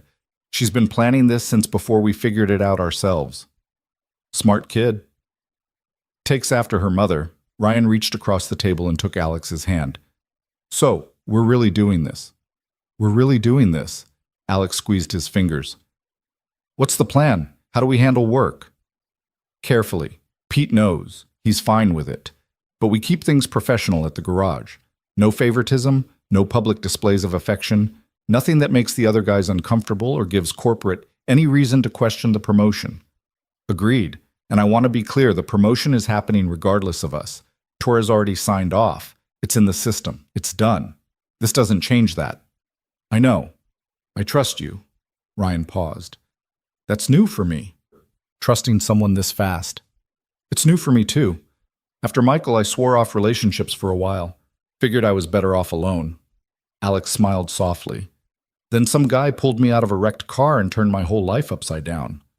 Sorry about that." "Don't be." They spent the rest of the weekend in a strange kind of limbo, not quite sure how to be together, but figuring it out through small moments. Alex came back that afternoon and they watched football on TV while Emily practiced piano in the other room. They made dinner together, Alex chopping vegetables while Ryan handled the stove, their movements around each other tentative at first, then gradually more comfortable. When Alex left that evening, Ryan walked her to her car and kissed her goodbye, and it felt both brand new and like something they'd been doing forever. Monday morning brought reality back with force. Ryan arrived at the garage early to find Pete already there, along with an unfamiliar car in the lot, a sleek Mercedes with corporate plates. "Torres is here," Pete said, his face grim. "Surprise inspection. He's in my office." Ryan's stomach dropped. "When did he arrive?" "Half hour ago. Wants to see you as soon as you get in." Richard Torres was a tall man in his 50s with steel gray hair and a manner that suggested he didn't waste time on pleasantries. He looked up when Ryan entered the office, his expression unreadable. "Ryan Cooper. Have a seat." Ryan sat, his mind racing through possibilities. This was about Alex, had to be. Someone had seen them together, reported back to corporate, and now the promotion was in jeopardy. Or worse, Alex's position was. I've been reviewing the quarterly reports for all our regional locations, Torres said, shuffling papers on Pete's desk. Lou's Auto Service has shown significant improvement over the past 2 months. Customer satisfaction up 18%, efficiency metrics improved across the board, and employee retention at 100%. That's remarkable. We've got a good team, Ryan managed. You do. And from what I'm seeing in Alexandra's reports, you're a significant part of why that team functions so well. Torres leaned back. She's recommended you for the regional supervisor position, as you know, but I wanted to meet you myself before finalizing anything. Corporate doesn't like surprises. I understand. Tell me about the transmission job last month, the Wallace Chevy. Ryan walked him through it, the diagnostic process, the complications, how he'd worked with Marcus to solve problems as they arose. Torres asked sharp questions, the kind that revealed he actually understood automotive work rather than just management theory. Gradually, Ryan relaxed, falling into the familiar rhythm of talking about what he knew best. You care about the work, Torres said after 20 minutes. Not just doing it, but doing it right. That's rare. It's the only way I know how to do it. Torres studied him for a long moment. Alexandra speaks very highly of you, says you're exactly the kind of employee we should be promoting, that you lead by example, that the other mechanics respect you, that customers trust you. He paused. She also disclosed that you two have developed a personal relationship. There it was. Ryan's mouth went dry. Yes, sir. We have. That's a potential conflict of interest. I know, but the promotion was approved before we started dating. It's documented and official, based on merit and performance reviews going back years. Our relationship doesn't change that. No, it doesn't. Torres tapped his pen on the desk. Here's the thing, Cooper. I don't care who dates whom, as long as the work gets done and there's no favoritism or harassment involved. But I need to know that this won't become a problem down the line. If things go south between you two, can you still work together professionally? Ryan thought about it, really thought about it. Yes, because neither of us would let personal issues affect the business. That's not who we are. Good answer. Torres stood and extended his hand. The promotion is yours. Congratulations. You start officially January 1st, which gives you 5 weeks to transition. Alexandra will be overseeing 5 other locations in addition to this one, so you'll be her primary contact here. Think you can handle that? Yes, sir. They shook hands, and Ryan left the office feeling like he'd just survived an interrogation. Pete was waiting in the garage, trying to look busy, but obviously hovering. Well? He asked as soon as Torres was out of earshot. He knew about me and Alex. She told him. Pete's eyebrows shot up. She did? Before it could become a problem, disclosed it officially. Ryan shook his head, something between admiration and disbelief washing over him. She protected both of us. That's smart. Corporate can't complain about something they already know about. Pete clapped him on the shoulder. Welcome to management, Cooper. It's going to be a hell of a ride. Alex arrived an hour later, walking with barely a limp now that the boot was gone, and physical therapy was working its magic. She caught Ryan's eye across the garage and raised an eyebrow in question. He gave her a subtle thumbs up, and her whole face relaxed. They didn't get a chance to talk until lunch, when Alex suggested they grab sandwiches from the deli down the street. They walked the 3 blocks in comfortable silence, the December air cold enough to see their breath, but the sun bright overhead. Torres talked to you, Alex said once they were seated in the deli. Yeah, thanks for telling him about us before he found out another way. I wasn't going to risk your promotion or my job on someone else's gossip. She unwrapped her sandwich. He was okay with it? Said as long as it doesn't affect the work, he doesn't care, which is surprisingly progressive for corporate. Torres is practical. He cares about results, not office politics. Alex took a bite, chewed thoughtfully. I was terrified, though. Thought maybe I'd just torpedoed both our careers. You did the right thing. You always do the right thing. Not always. I stayed married to Michael for 3 years too long because I was afraid of failing. I took this transfer to get away from Portland instead of dealing with my problems there. I've made plenty of mistakes. But you learn from them. That's what matters. Ryan reached across the table and briefly touched her hand. And for the record, I'm glad you took the transfer, even if it meant wrecking your car and breaking your leg. Silver linings and all that, Alex smiled. So we survived the corporate inspection. What's next? Next, we figure out how to be together without screwing up everything we've both worked for. Sounds simple. Sounds impossible. Well, Alex said, her smile turning mischievous, we've done impossible things before. The next few weeks settled into a rhythm that felt both new and natural. Ryan and Alex were scrupulously professional at work, their interactions focused on business, no special treatment visible to anyone watching. But after hours, they built something else entirely. Dinners at Ryan's house or Alex's condo, movie nights with Emily, Sunday gatherings at Mrs. Chen's that had expanded to include half the neighborhood. Alex taught Emily more advanced piano techniques, drawing on her childhood violin lessons. Ryan fixed Alex's kitchen cabinets and the weird noise her car was making. They went on actual dates too, dinner and a movie like normal couples, though they kept those in the next town over to avoid the Ashford gossip mill. This is weird, Marcus said one afternoon at the garage. He and Ryan were working on a particularly stubborn brake system, both of them wedged under a Ford Explorer. You and Miss Reed dating. I mean, good weird, but weird. Tell me about it. Pete says you're handling it well, keeping work and personal separate. Trying to. Ryan passed him a wrench. It's not always easy. I bet. But you seem happy, man. Happier than I've seen you since I started here. Marcus was quiet for a moment, just the sound of tools against metal. That's good. You deserve to be happy. Ryan didn't know what to say to that, so he just kept working. But the words stayed with him. Deserve. Like happiness was something you earned through suffering, through endurance, through proving you'd paid enough dues. Maybe it was. Or maybe it was just something you chose when the opportunity presented itself. Emily's Christmas pageant fell on the last day of school before winter break. She'd been cast as a narrator, which meant memorizing a dozen pages of script and delivering them with appropriate dramatic flair. Ryan and Alex both took off work early to attend, sitting together in the auditorium with the other parents, Alex's hand finding his in the darkness as the lights went down.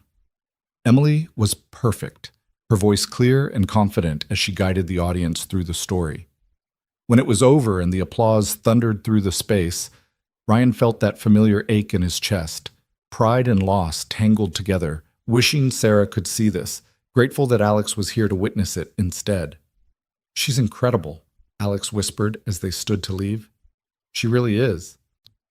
They took Emily out for celebratory ice cream afterward, even though it was freezing outside and they all had to huddle in their coats while eating. Emily chattered about the pageant, about her friend's costume malfunction, about how she'd almost forgotten her lines but remembered just in time. I was so scared, she admitted, but then I saw you guys in the audience and I remembered what you said, Alex, about trying being what matters, so I just tried. And you succeeded, Alex said firmly. That's how it works. Later that night, after Emily was in bed, Ryan and Alex sat in his living room with mugs of tea, the Christmas tree lights casting colored shadows across the walls. They decorated it the week before, all three of them, with Emily directing the placement of every ornament like a tiny perfectionist general. I got you something, Alex said, pulling a small wrapped box from her bag.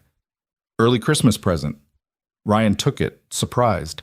They'd agreed on small gifts this year, nothing extravagant. He unwrapped it carefully to find a leather keychain with a small silver medallion attached. Engraved on one side was a simple message. You are the good one. It's what I said to you, Alex explained softly. That night after Thanksgiving, you said you were lucky, and I said no, you're the good one. I wanted you to have a reminder. Ryan's throat was tight. Alex, this is... Thank you. You're welcome. She set down her tea and moved closer. I know we're taking things slow. I know we're being careful.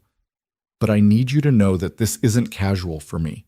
You and Emily, this life you've built, being part of it, it's everything I didn't know I needed. It's everything for me, too. Ryan pulled her close, breathing in the scent of her shampoo, feeling her warmth against him. I love you. I should say that more often. I love you, too. They sat like that for a long time, the tree lights glowing, the house quiet around them.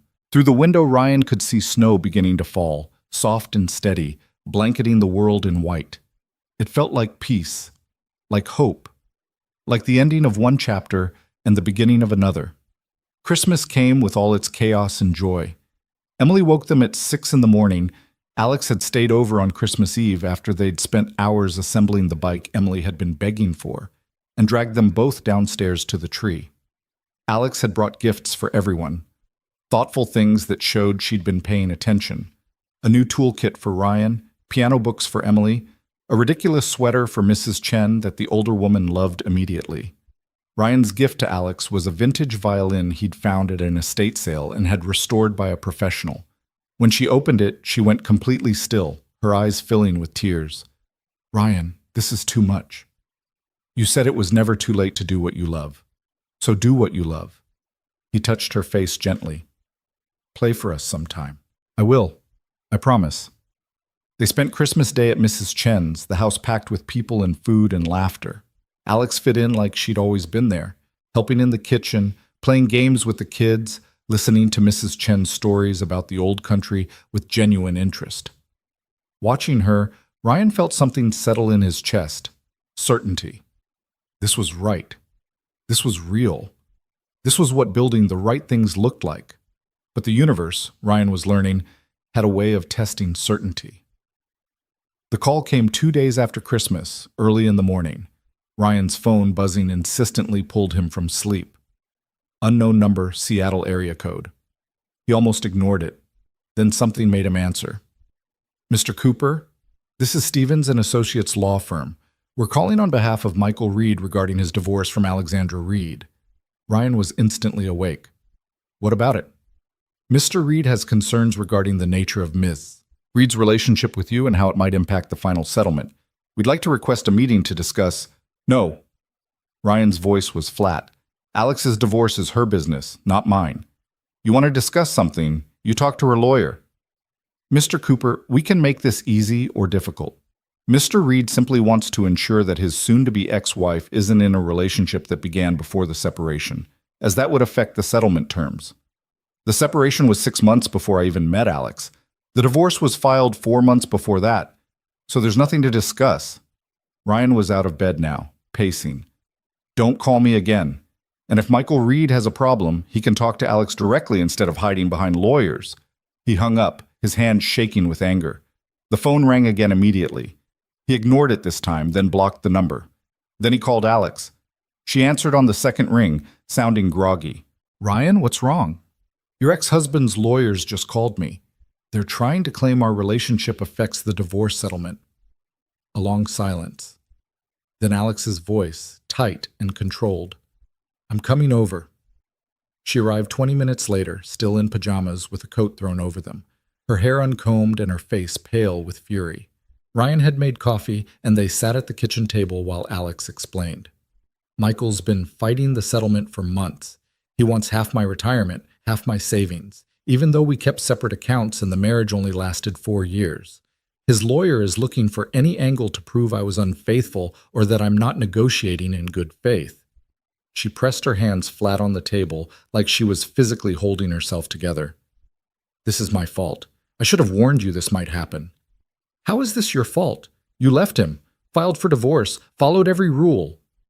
"But Michael doesn't care about rules. He cares about winning." Alex looked up at Ryan, her eyes fierce. "He's going to try to make trouble for you. Maybe at work, maybe with Emily. I won't let that happen. If I need to step back, if I need to No." Ryan caught her hands. "No, you're not stepping back. We're not letting some bitter ex dictate our lives. We've done nothing wrong. But if it affects your promotion, or if corporate decides I'm a liability, then we deal with it together. That's what this is, right? Being together means facing problems together." Alex's eyes were bright with unshed tears. "I don't want you to lose anything because of me. I won't, because we're smarter than he is, and we've got documentation and witnesses and the truth on our side." Ryan squeezed her hands. "But we need to be strategic. We need to tell Torres before Michael's lawyer does. Get ahead of it." "You're right." Alex took a shaky breath. "I'll call him this morning, explain the situation. And I'll call my neighbor Jim. He's a lawyer, does family law. He can advise us on what to expect. They spent the rest of the morning making calls, building their defense against an attack they'd hoped wouldn't come. Torres was surprisingly supportive when Alex explained the situation, saying he dealt with vindictive ex-spouses before and knew the playbook.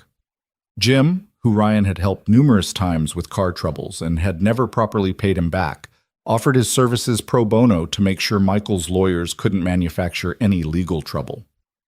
"This is going to get ugly," Jim warned over the phone. "These things usually do, but if you've both got clean hands, which it sounds like you do, then there's nothing to worry about legally. Personally, though, it might get uncomfortable." Uncomfortable turned out to be an understatement.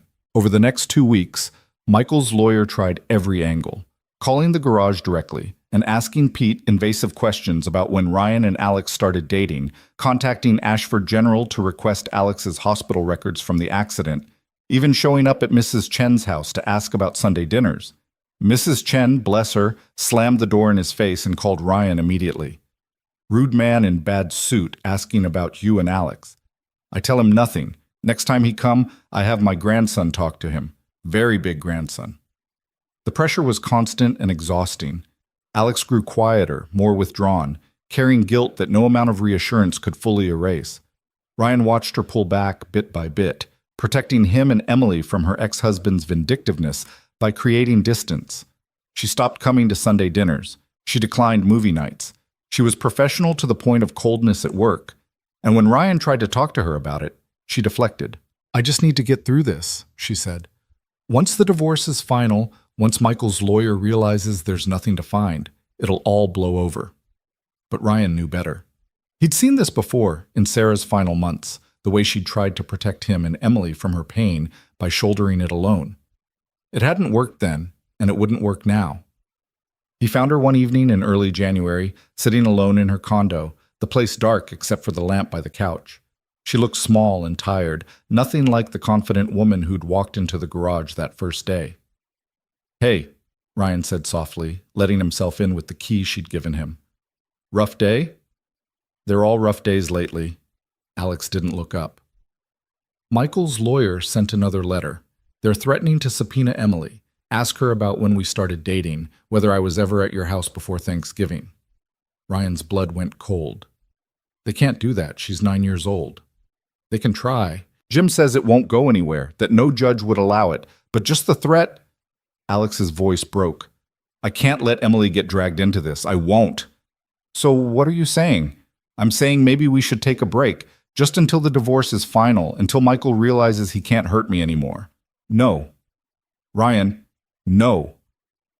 He sat down beside her, taking her hands firmly. "That's exactly what he wants. He wants to isolate you, make you think you're poison to everyone around you, but you're not. You're the best thing that's happened to me and Emily in 3 years, and we're not letting some bitter ex steal that.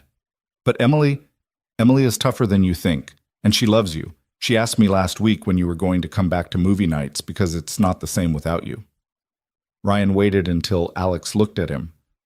"We're in this together, all of us.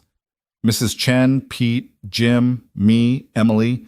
You've got a whole army behind you. Stop trying to fight alone." The tears came then, hard and messy, and Ryan pulled her close while she cried out weeks of stress and guilt and fear. When she finally quieted, he got her a glass of water and made her drink it, then ordered Chinese food because he knew she hadn't been eating properly. "I don't know how to do this," Alex admitted over lo mein. "The divorce is bringing up everything Michael said about me. That I'm too focused on work, that I'm cold, that I don't know how to be a real partner. What if he's right?" "He's not right. He's an idiot who let you go and can't stand that you're happy without him." Ryan set down his chopsticks. "You're not cold. You're careful, which is different. You're careful because you've been hurt. But with me, with Emily, with everyone who matters, you're warm and funny and so full of love it makes my chest hurt sometimes." "Really?" "Really. And I need you to trust that, trust us. Trust that we're strong enough to weather whatever Michael throws at us." Alex was quiet for a long moment, pushing noodles around her plate. Then she looked up with something of her old fire in her eyes. Okay, you're right. No more pulling away. We face this together." "Together," Ryan confirmed. The divorce was finally settled in late January, Michael agreeing to terms after his lawyer failed to find any evidence of wrongdoing. Alex kept her retirement and savings, he kept the Portland condo they'd shared, and they both walked away free. The relief on Alex's face when she got the call was profound, years of tension draining away in an instant. "It's done," she said, sitting in Ryan's living room with Emily between them on the couch. "It's actually done." "Good," Emily said firmly. "Now can we go back to normal movie nights? I miss you being here." "Yeah, sweetheart. Normal movie nights." They celebrated with Chinese takeout and a Marvel movie marathon. The three of them piled on the couch with blankets, everything finally settling back into place. Watching Alex and Emily argue about which superhero was best, Ryan felt that certainty again, stronger now for having survived the storm. His phone buzzed. A text from Pete. "Corporate sending someone tomorrow for your official supervisor review. Just a formality, but look sharp." Ryan showed Alex the message. She smiled. "You're going to do great. You've earned this. We've earned this. All of us." The review the next day was indeed a formality. An HR representative from Seattle who spent 3 hours touring the garage, interviewing the staff, reviewing Ryan's work history and performance metrics. She seemed pleased with everything she found, making notes and nodding frequently. "You've built an excellent team dynamic here," she told Ryan at the end. "Employee satisfaction scores are the highest in the region, and your technical skills are well documented. I'll be recommending final approval for the supervisor position." The official letter came a week later, making it real. Ryan Cooper, regional supervisor, effective immediately, with a salary that would finally let him breathe easy. He showed the letter to Emily first, and she shrieked and hugged him so hard his ribs cracked. "Does this mean we can get a dog?" she asked. "Don't push your luck, kid." He called Alex next, catching her between meetings at one of the other locations she oversaw. "It's official. The letter came." "Ryan, that's wonderful. I'm so proud of you." "Couldn't have done it without you, and I mean that. You saw something in me I didn't see in myself. I just saw what was already there. You did the hard work."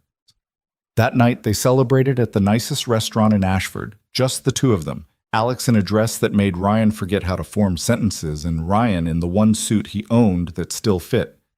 They talked about the future, careful and hopeful, about what came next. "I've been thinking," Alex said over dessert. "My lease is up in April. I could renew, or—" She trailed off, watching him. "Or?" Ryan prompted, his heart picking up speed. "Or I could not renew. Could find somewhere else. Maybe somewhere with a little more space, a yard for Emily to play in. Maybe somewhere closer to you." Ryan set down his fork. "How much closer?" "That depends. How would you and Emily feel about me being really close, like same address close? Are you asking to move in with us?"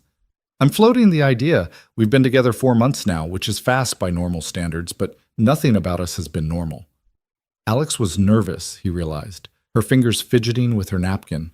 But if it's too soon, or if you need more time, or if Emily isn't ready— "Emily asked me last week if you were ever going to live with us because it would be more convenient for movie nights." Alex laughed, surprised. "She did?" "She did. And I told her that was a conversation for grown-ups to have, but that I'd like that someday." Ryan reached across the table. "I'd like that now if you would. The house is small, but we could make it work. Or we could find somewhere new, all 3 of us. Start fresh. I'd like that. Starting fresh with you." They sealed it with a kiss across the table, ignoring the amused looks from other diners, too happy to care about propriety. When they got home, Emily was still awake despite it being past her bedtime, reading in her room with a flashlight under the covers. "Emily Sarah Cooper, what are you still doing up?" Ryan asked, using her full name, which only happened when she was in trouble or he was being playful. "Waiting to hear how dinner went." "Did you ask her?" Emily directed this at Alex. "How did you—" Alex started, then laughed. "Yes, I asked him. And we're going to find a new place together, all 3 of us." Emily threw her book aside and launched herself at them both, wrapping her arms around Alex's waist. "Finally! Can we get a dog now?" "One step at a time," Ryan said, but he was already thinking maybe they could. Maybe everything was possible now. They spent the next few weeks house hunting, looking at places that could hold all 3 of them and whatever future they were building. Emily came to every showing, offering opinions on backyards and bedroom sizes and whether the kitchen was good enough for making pancakes. Mrs. Chen came too sometimes, pointing out structural issues and praising good bones, her real estate expertise from a previous career proving invaluable. They found it in mid-February, a three-bedroom house on the edge of town with a big backyard and a porch perfect for summer evenings. It needed work. The kitchen was outdated, the bathroom tiles were cracked, the fence was falling down, but it had good bones, as Mrs. Chen said, and it had space for all of them, room to grow into. "This is the one," Emily declared, standing in the middle of the empty living room and spinning in circles. "This is definitely the one." Ryan looked at Alex, who was running her hand along the fireplace mantel, her expression soft. "What do you think?" "I think Emily's right. This is the one." They made an offer that night, and it was accepted the next day. Closing was set for April 1st, which gave them 6 weeks to pack and plan and figure out the logistics of combining 3 separate lives into one. It should have been stressful, but instead it felt like an adventure, the 3 of them tackling each challenge together. Pete threw Ryan a promotion party at the garage, just the team and their families, nothing fancy but full of genuine warmth. Marcus gave a toast that was mostly jokes about Ryan finally becoming the boss he'd always secretly been. Carlos contributed a bottle of expensive whiskey with a note that said, "Don't let it go to your head." And Pete, gruff and proud, pulled Ryan aside and said, "Your dad would be proud of you, son. I know I am." Alex stood next to Ryan through all of it, her hand in his, part of the family these men had built in this garage over years of shared work and mutual respect. No one questioned her presence. No one made it weird. She was just part of things now, the way she was part of everything else in Ryan's life. The night before they moved into the new house, Ryan couldn't sleep. He lay in his old bedroom, in the house where he'd brought Sarah as a bride, where Emily had taken her first steps, where Sarah had died with her family around her. Leaving felt like betrayal, like he was abandoning the memories built into these walls. He got up and found Emily awake too, sitting in the dark living room. "Can't sleep either?" he asked, settling beside her. "I'm sad," Emily said simply. "About leaving. I know the new house is better, and I'm excited, but this house has Mom in it. What if we forget her in the new place?" Ryan pulled her close. "We won't forget her. Mom isn't in the house, sweetheart. She's in us. In the way you scrunch your nose when you laugh like she did. In the way I still make her terrible jokes. We carry her with us wherever we go. Promise?" "Promise. And you know what? I think Mom would be happy about the new house, about Alex, about all of it. She wanted us to be happy. She said so, remember?" "I remember." Emily was quiet for a moment. "Do you think Alex will be like a mom to me?" The question made Ryan's heart ache. "I don't know, Em. She'll never replace your mom. Nobody could. But she can be something else, something just as important, if you want her to be." "I do want that. I want her to stay forever." "Then we'll make sure she knows that." They sat together in the dark house, saying goodbye to the past without letting go of it, making room for the future while honoring what came before. Outside, the first hints of dawn were touching the sky, February giving way to March, winter gradually releasing its grip. The move itself was chaos organized by Mrs. Chen, who showed up with her entire extended family and treated the operation like a military campaign. By evening, the new house was full of boxes and furniture and people, everyone pitching in to help arrange things and make the space feel like home. Alex's violin ended up on a shelf in the living room next to Emily's piano books. Ryan's tools filled the garage next to Alex's rarely used golf clubs. Their clothes mixed in the closet, their books combined on the shelves, their lives interweaving in 100 small ways. That night, after everyone had left and Emily was asleep in her new room, Ryan and Alex stood on the back porch and looked at their yard, at the fence that needed fixing and the garden that needed planting and all the work ahead of them. "We did it," Alex said softly. "We did. We built something real. Together." "Together," Ryan agreed. He thought about Highway 14, about that November morning that felt like a lifetime ago, about how one moment of deciding to stop, to help, to give a damn about a stranger had led to all of this. About how sometimes the worst things led to the best things, and how courage was just showing up and trying even when you were terrified. Alex leaned into him and Ryan wrapped his arms around her, and they stood there watching the stars come out over their new home, their new life, their carefully constructed happiness. Somewhere inside, Emily was dreaming. Somewhere in the past, Sarah was smiling. And here in the present, two people who'd been broken were learning how to be whole. It wasn't perfect. It would never be perfect. But it was real. And it was theirs. And that was more than enough. Spring came to Ashford with a vengeance that year. Warm winds melting the last of the snow and coaxing green shoots from the earth. The new house responded to the season like it had been waiting. The garden beds Alex discovered under years of neglect began producing tulips and daffodils. The old apple tree in the corner of the yard burst into bloom, and suddenly their backyard was alive with color and possibility. Ryan spent his weekends fixing the fence while Alex tackled the kitchen, stripping old wallpaper and painting cabinets a soft cream color that made the whole room feel bigger. Emily helped where she could, mostly by providing commentary and bringing them snacks, but her enthusiasm made up for her limited construction skills. They worked as a team, the three of them, transforming the house from something they'd bought into something they'd built together.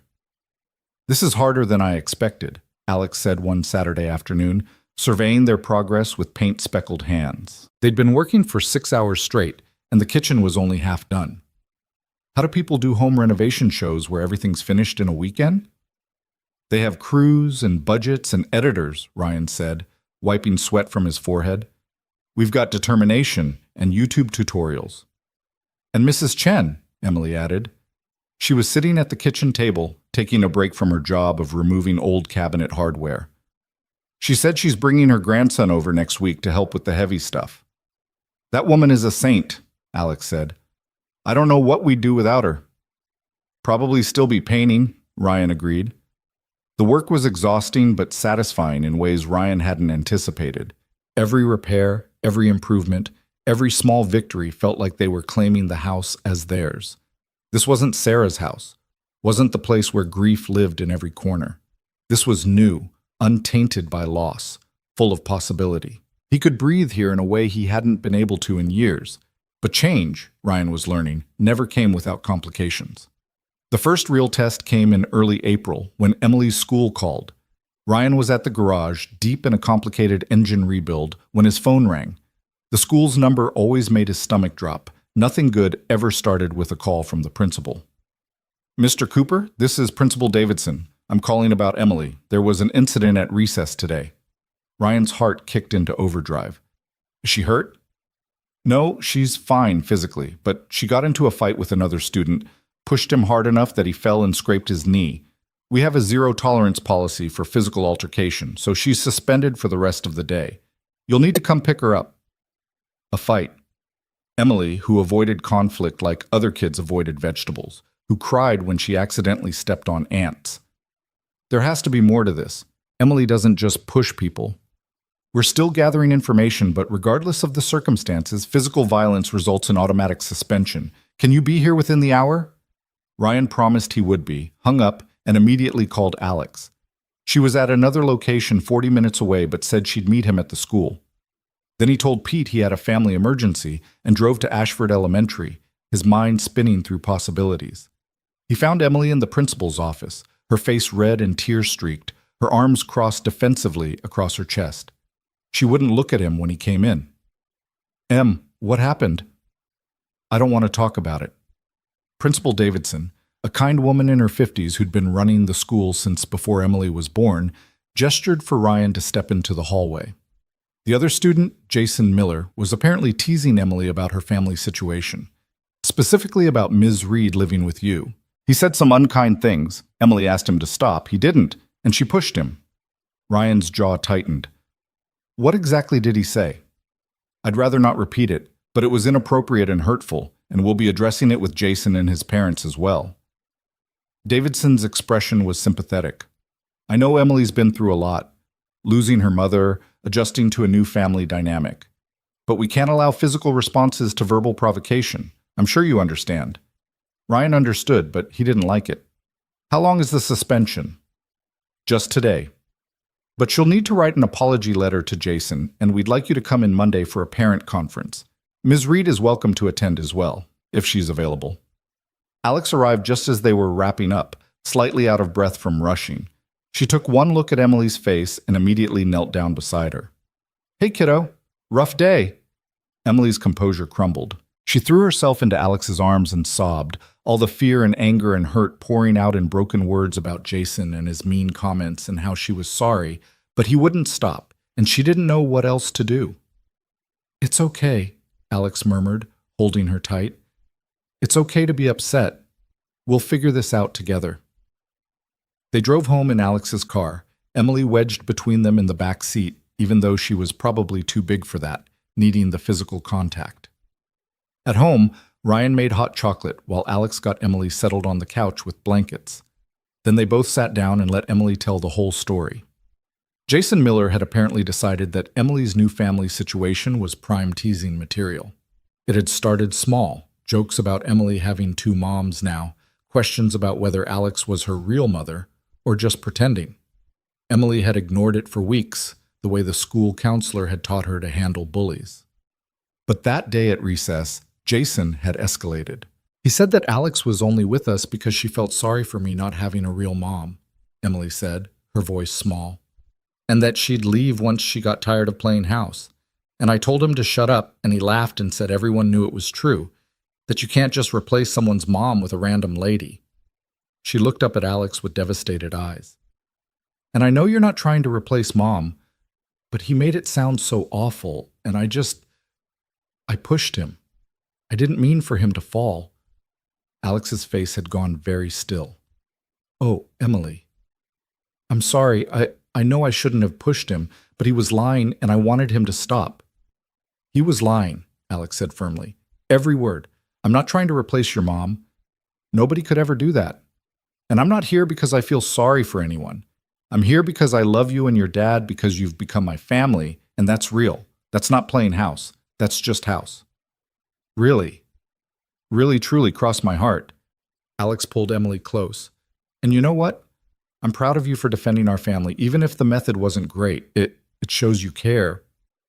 But I got suspended." "Yeah, you did, and that has consequences. You'll write the apology letter like Principal Davidson asked, and you'll serve your suspension. But we're not mad at you, and we're definitely not ashamed of you. We're just sad that some kid hurt you with his words." Ryan had been quiet, letting Alex handle it, but now he spoke up. "We'll talk to Jason's parents too.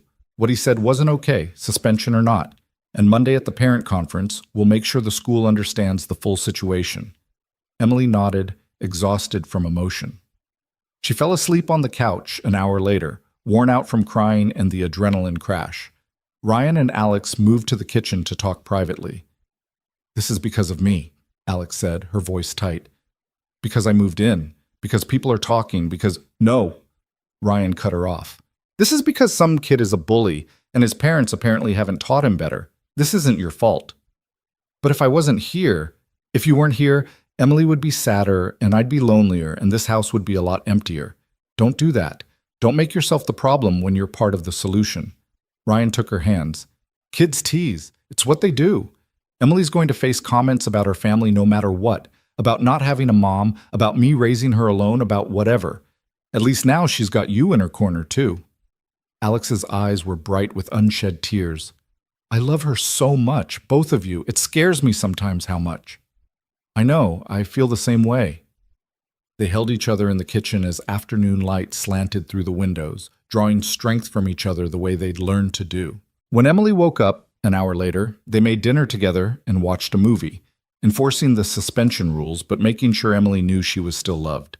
The parent conference on Monday was tense. Jason's parents were defensive, insisting their son hadn't meant anything by his comments, that kids say things without thinking. Principal Davidson mediated with patience, but Ryan could tell she was frustrated too. By the end, both families had agreed to have their children apologize to each other, and the school promised to do a unit on diverse family structures in all the elementary grades. "Not ideal," Alex said as they walked back to the car, "but better than nothing." "I hate that she has to deal with this," Ryan said. "She's 9. She should be worried about homework and piano practice, not defending her family against judgmental jerks." "But she did defend us. That's something." Alex squeezed his hand. "She's got a good heart and a strong sense of what's right. That comes from you." That comes from Sarah. And from you now, too. Life settled back into its rhythm over the following weeks, though Emily was quieter than usual, more watchful. She threw herself into piano practice, spending hours at the keyboard working on increasingly difficult pieces.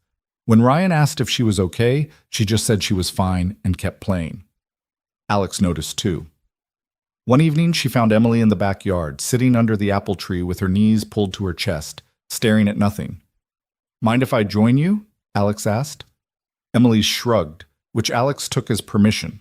She settled onto the grass beside her, not pushing, just being present. "What Jason said," Emily finally spoke, "about you getting tired and leaving. That's not true, right? Not even a little bit true. But what if it is? What if one day you wake up and realize this is too hard? That being with us means dealing with stuff like suspension and mean kids and people judging you?" Alex was quiet for a moment, choosing her words carefully. "Emily, life is hard no matter what. Before I met you and your dad, I was alone in a condo I didn't care about, doing a job I was good at but didn't love, married to someone who didn't really see me. I was safe and successful and completely empty. Then I crashed my car on a random highway, and your dad stopped to help, and suddenly my whole life turned inside out. In a good way? In the best way. Because now I have people I love, a home that feels real, work that matters, because I'm doing it alongside people I respect. Is it harder than before? Yeah, but it's also infinitely better. I wouldn't trade this for anything." Emily leaned against Alex's shoulder. "I'm glad you crashed your car." Alex laughed. "That's probably the weirdest thing anyone's ever been glad about. But I'm glad too." They sat under the apple tree as the sun set, painting the sky in shades of pink and gold, and something in Emily's posture relaxed. The fear didn't disappear entirely. Ryan knew it would probably resurface in different forms as Emily grew, but for now she was reassured. May brought Ryan's first major challenge as supervisor.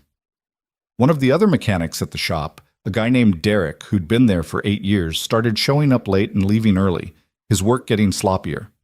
Ryan had tried talking to him informally, asking if everything was okay, but Derek brushed him off. Now Pete was getting customer complaints, and something had to be done. "You're going to have to write him up," Pete said. "Document it officially, put him on notice. If it doesn't improve, we'll have to let him go." Ryan hated the idea of disciplining someone he'd worked alongside for years, but he also knew Pete was right. You couldn't let one person's problems drag down the whole team. He called Derek into the office and had the conversation, firm but compassionate, explaining that the behavior had to change. Derek took it badly. "This is because you're sleeping with the boss," he said, his face red with anger. "You get promoted, suddenly you're on some power trip, forgetting where you came from." The words hit harder than Ryan expected. "This has nothing to do with Alex. This is about you showing up 2 hours late 3 times last week and leaving a brake job half finished that almost got sent out to a customer. Sure it is. You think we don't all see what's happening? You two playing house, her giving you special treatment, you forgetting about the guys who've been here just as long. If you think I'm treating you unfairly, you can file a complaint with HR. But the work issues are documented and real, and they stop now. That's not negotiable." Ryan kept his voice level despite the anger churning in his gut. "You're a good mechanic, Derek. You've been here longer than I have. But something's going on with you, and it's affecting your work. If you need help, personal problems, whatever, we can figure that out. But the current situation can't continue." Derek left without another word, slamming the office door hard enough to rattle the frame. Ryan sat there for a long moment, his hands shaking slightly, wondering if he'd handled it right. He called Alex that night and told her what happened. "You did exactly what you should have," she said. "Drew boundaries, offered support, documented everything. That's good management. Doesn't feel good. It never does. That's how you know you're doing it right. The people who enjoy disciplining others are usually doing it for the wrong reasons." Alex paused. "Derek's comment about us, though. That's going to be a thing, isn't it? People assuming favoritism, questioning whether you earned your position. Let them question. I know the truth. You know the truth. That's what matters." "Is it, though? What if this hurts your credibility with the team?" "Then I rebuild credibility through my work. Same as always. Ryan was more certain than he expected. I'm not going to apologize for being with you. Not to Derek, not to anyone. Derek's attitude didn't improve. A week later, he showed up drunk and Pete had to fire him on the spot. It was ugly and sad, and Ryan felt guilty even though he knew logically it wasn't his fault. But the rest of the team rallied around him, making it clear they supported the decision and appreciated having a supervisor who actually cared about quality work. Derek was headed down that road long before you got promoted, Carlos said. Personal stuff, drinking problem. You just happened to be the one in charge when it came to a head. Don't beat yourself up. Marcus agreed. You're a good boss, man. Fair, willing to teach, actually listens.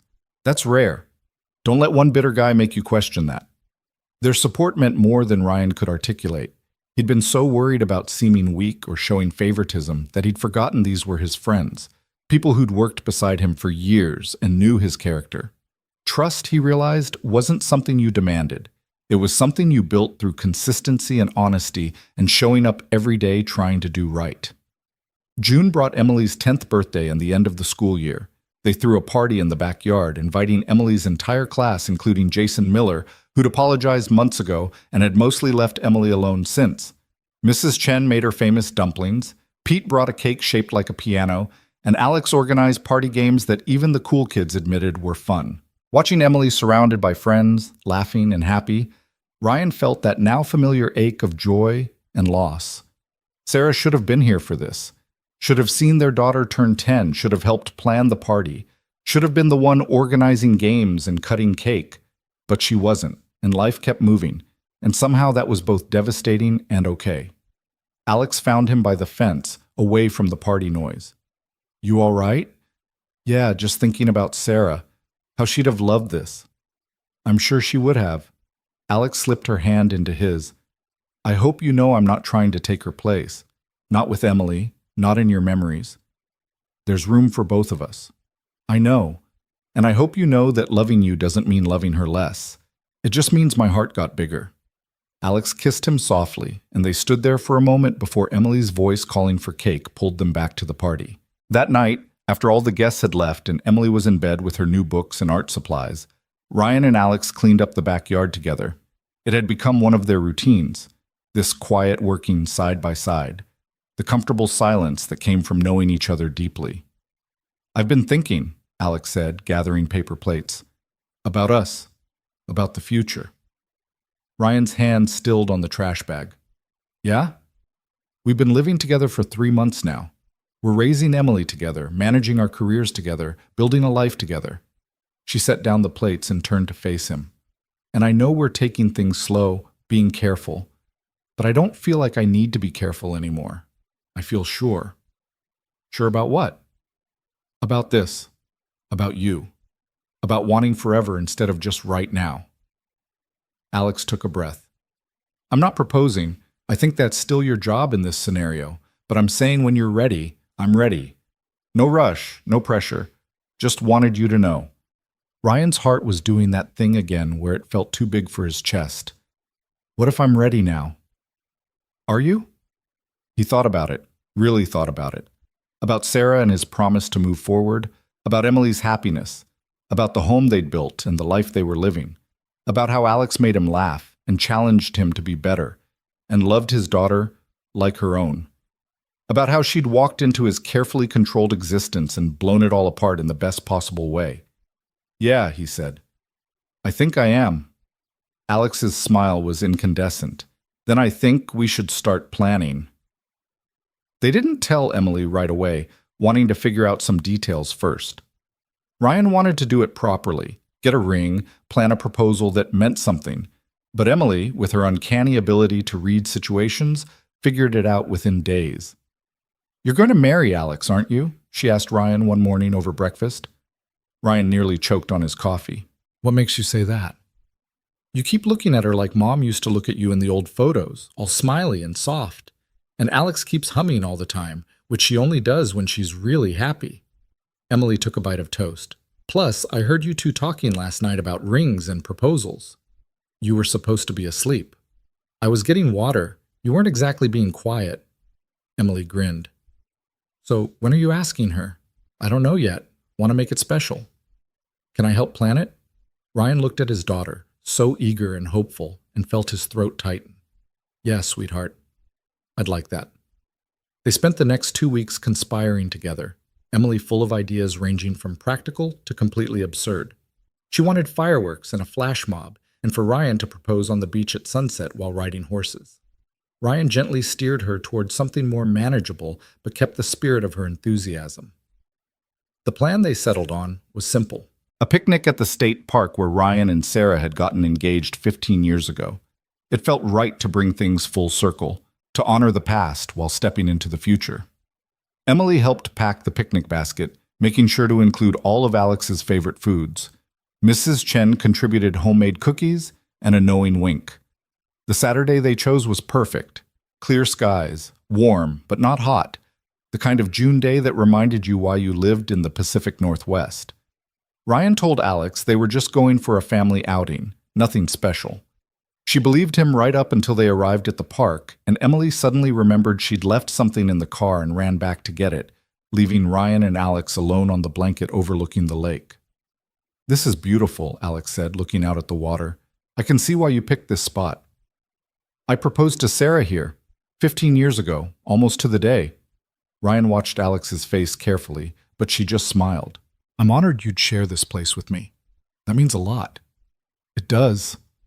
This place is full of good memories, and I want to add to them. Want to build new ones alongside the old." Ryan took her hand. "These past 8 months with you have been... I don't have words for it. Transformative feels too clinical. Life-changing feels too dramatic. But you've taken this broken, scared guy who was just going through the motions and reminded him how to actually live." "Ryan, let me finish."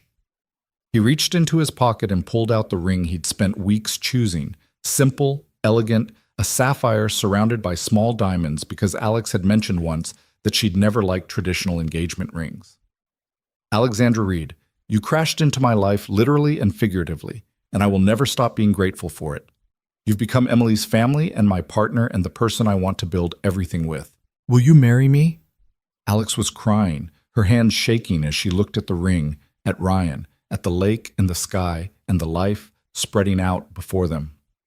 "Yes. God, yes. Obviously, yes."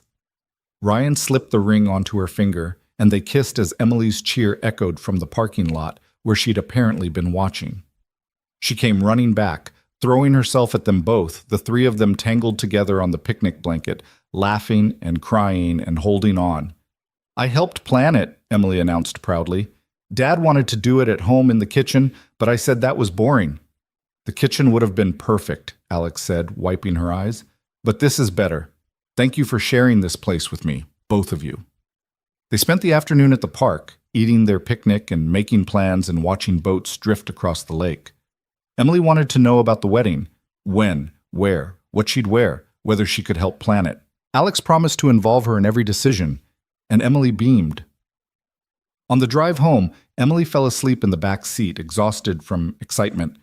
Ryan glanced at Alex in the passenger seat, the ring catching the light, her smile soft and content. "Happy?" he asked. "Ridiculously happy, almost suspicious of how happy." She laughed. "After Michael, after the divorce, I thought maybe I'd used up my chance at this, that I'd picked wrong once and that was it. But this, it's like getting a second chance at getting it right." "I know the feeling." Ryan reached over and squeezed her hand. "Sarah used to say that the universe gives you what you need when you're ready for it. I didn't believe her at the time. Seemed like wishful thinking. But maybe she was right. I wish I could have met her. I wish you could have too. She'd have liked you. Would have appreciated how you've loved Emily, how you've taken care of us both." They drove through the gathering dusk, through the town they'd both chosen in different ways, toward the home they'd built together. Tomorrow they'd call their families and tell them the news. Next week, Alex would officially transfer her headquarters to Ashford permanently, giving up the regional travel to focus on the local locations. The wedding would be in September, small and intimate, just family and close friends. Life would continue with its complications and challenges and unexpected joys. But tonight, Ryan thought, tonight they could just be happy. Mrs. Chen threw them an engagement party that somehow included the entire neighborhood, her house overflowing with people and food and congratulations. Pete brought champagne and embarrassed Ryan with a toast about how he had always known they were perfect for each other. Marcus and Carlos presented them with a custom-made toolbox with the Coopers engraved on it, which made Alex laugh until she cried. "We're not even married yet," she protested. "Doesn't matter," Carlos said. "You're family now. You were family when you started coming to Sunday dinners. This just makes it official." The summer passed in a blur of wedding planning and work and normal life. Emily helped choose the flowers and the cake flavors and insisted on performing a piano piece at the ceremony. Alex's parents flew in from Florida for a week, and while the meeting was awkward at first, they'd loved Michael and were disappointed by the divorce. They warmed up quickly to Ryan and completely fell in love with Emily. "You've got a good one here," Alex's father told Ryan over beers in the backyard while Alex and her mother went through wedding magazines inside. "Different from Michael, more solid, more real. I try to be."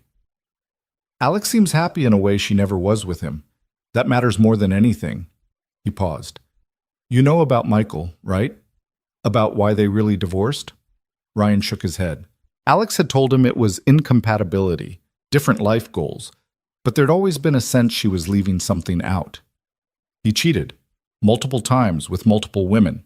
Alex tried to make it work, went to counseling, did everything right, but he didn't want to change, just wanted her to accept it and keep playing the corporate wife. Alex's father took a long drink.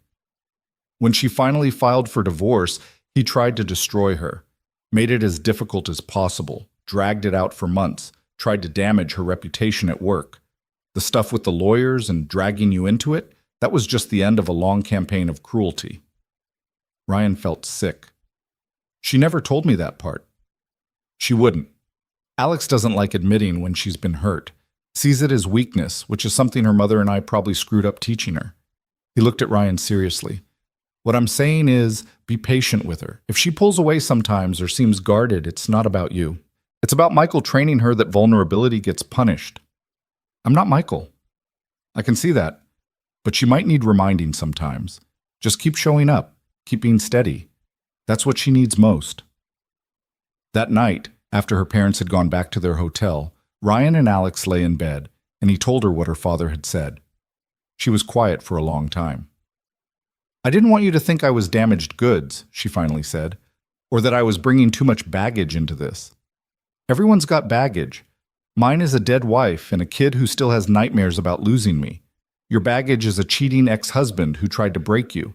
We're all carrying something. But mine feels so stupid, like I should have seen the signs earlier, should have left sooner. Loving someone isn't stupid. Trying to make it work isn't stupid. The only stupid thing would be letting what he did keep you from being happy now." Ryan pulled her close. "You're not damaged goods, Alex. You're strong and brave, and you survived something that would have broken a lot of people. That's nothing to be ashamed of." She cried then, letting out years of hurt and anger and shame she'd been carrying alone. Ryan just held her, offering comfort the way she'd offered it to him so many times. By morning, she seemed lighter, like naming the pain had somehow diminished its power. August brought the final preparations for the wedding. They'd chosen to have it in their backyard, under the apple tree that had bloomed so beautifully in spring and was now heavy with fruit, small and simple, just 40 people who actually mattered. Emily would walk Alex down the aisle, which had been Alex's idea and made Emily glow with pride. Mrs. Chen was catering, refusing to let them hire anyone else. Pete would officiate, having gotten ordained online specifically for this purpose. The night before the wedding, Ryan couldn't sleep. He found Emily awake too, sitting in the living room in her pajamas. "Big day tomorrow," he said, settling beside her. "Yeah." Emily was quiet for a moment. "Dad, is it okay that I'm excited about you and Alex getting married? Is that betraying Mom?" Ryan's heart broke and healed simultaneously. "Oh, sweetheart, no.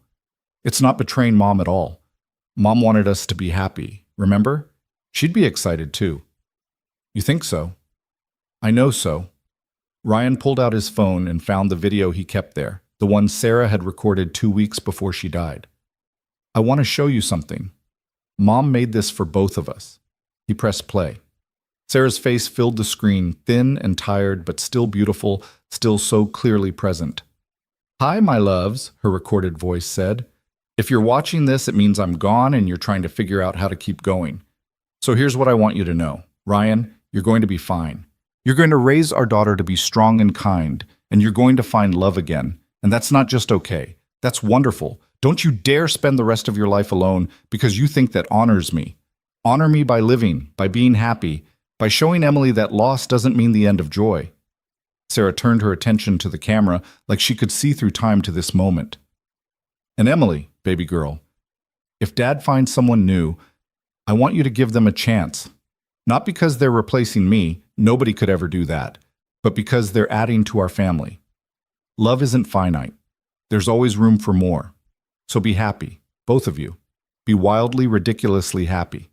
That's what I want most." The video ended.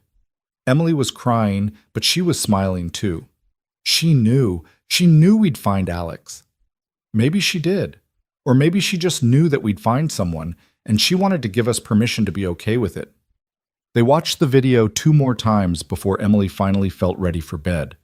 Ryan tucked her in, kissed her forehead, and stood in the doorway watching her sleep the way he had when she was a baby. Tomorrow he'd marry Alex, would make their family official in every way that mattered. And Sarah would be there too, in the choices they'd made, in the love they'd learned from her, in the courage to try again. The wedding day dawned perfect, clear skies, gentle breeze, the kind of September day that felt like a gift. Ryan got up early and found Alex already awake in the guest room where she'd slept the night before because Emily had insisted you couldn't see the bride before the ceremony for good luck. "Couldn't sleep either?" he asked from the doorway. "Too excited. Come here." They stood in the hallway, technically not breaking tradition because they couldn't see each other clearly in the dim light, just holding hands and breathing together. "Last chance to run," Ryan joked.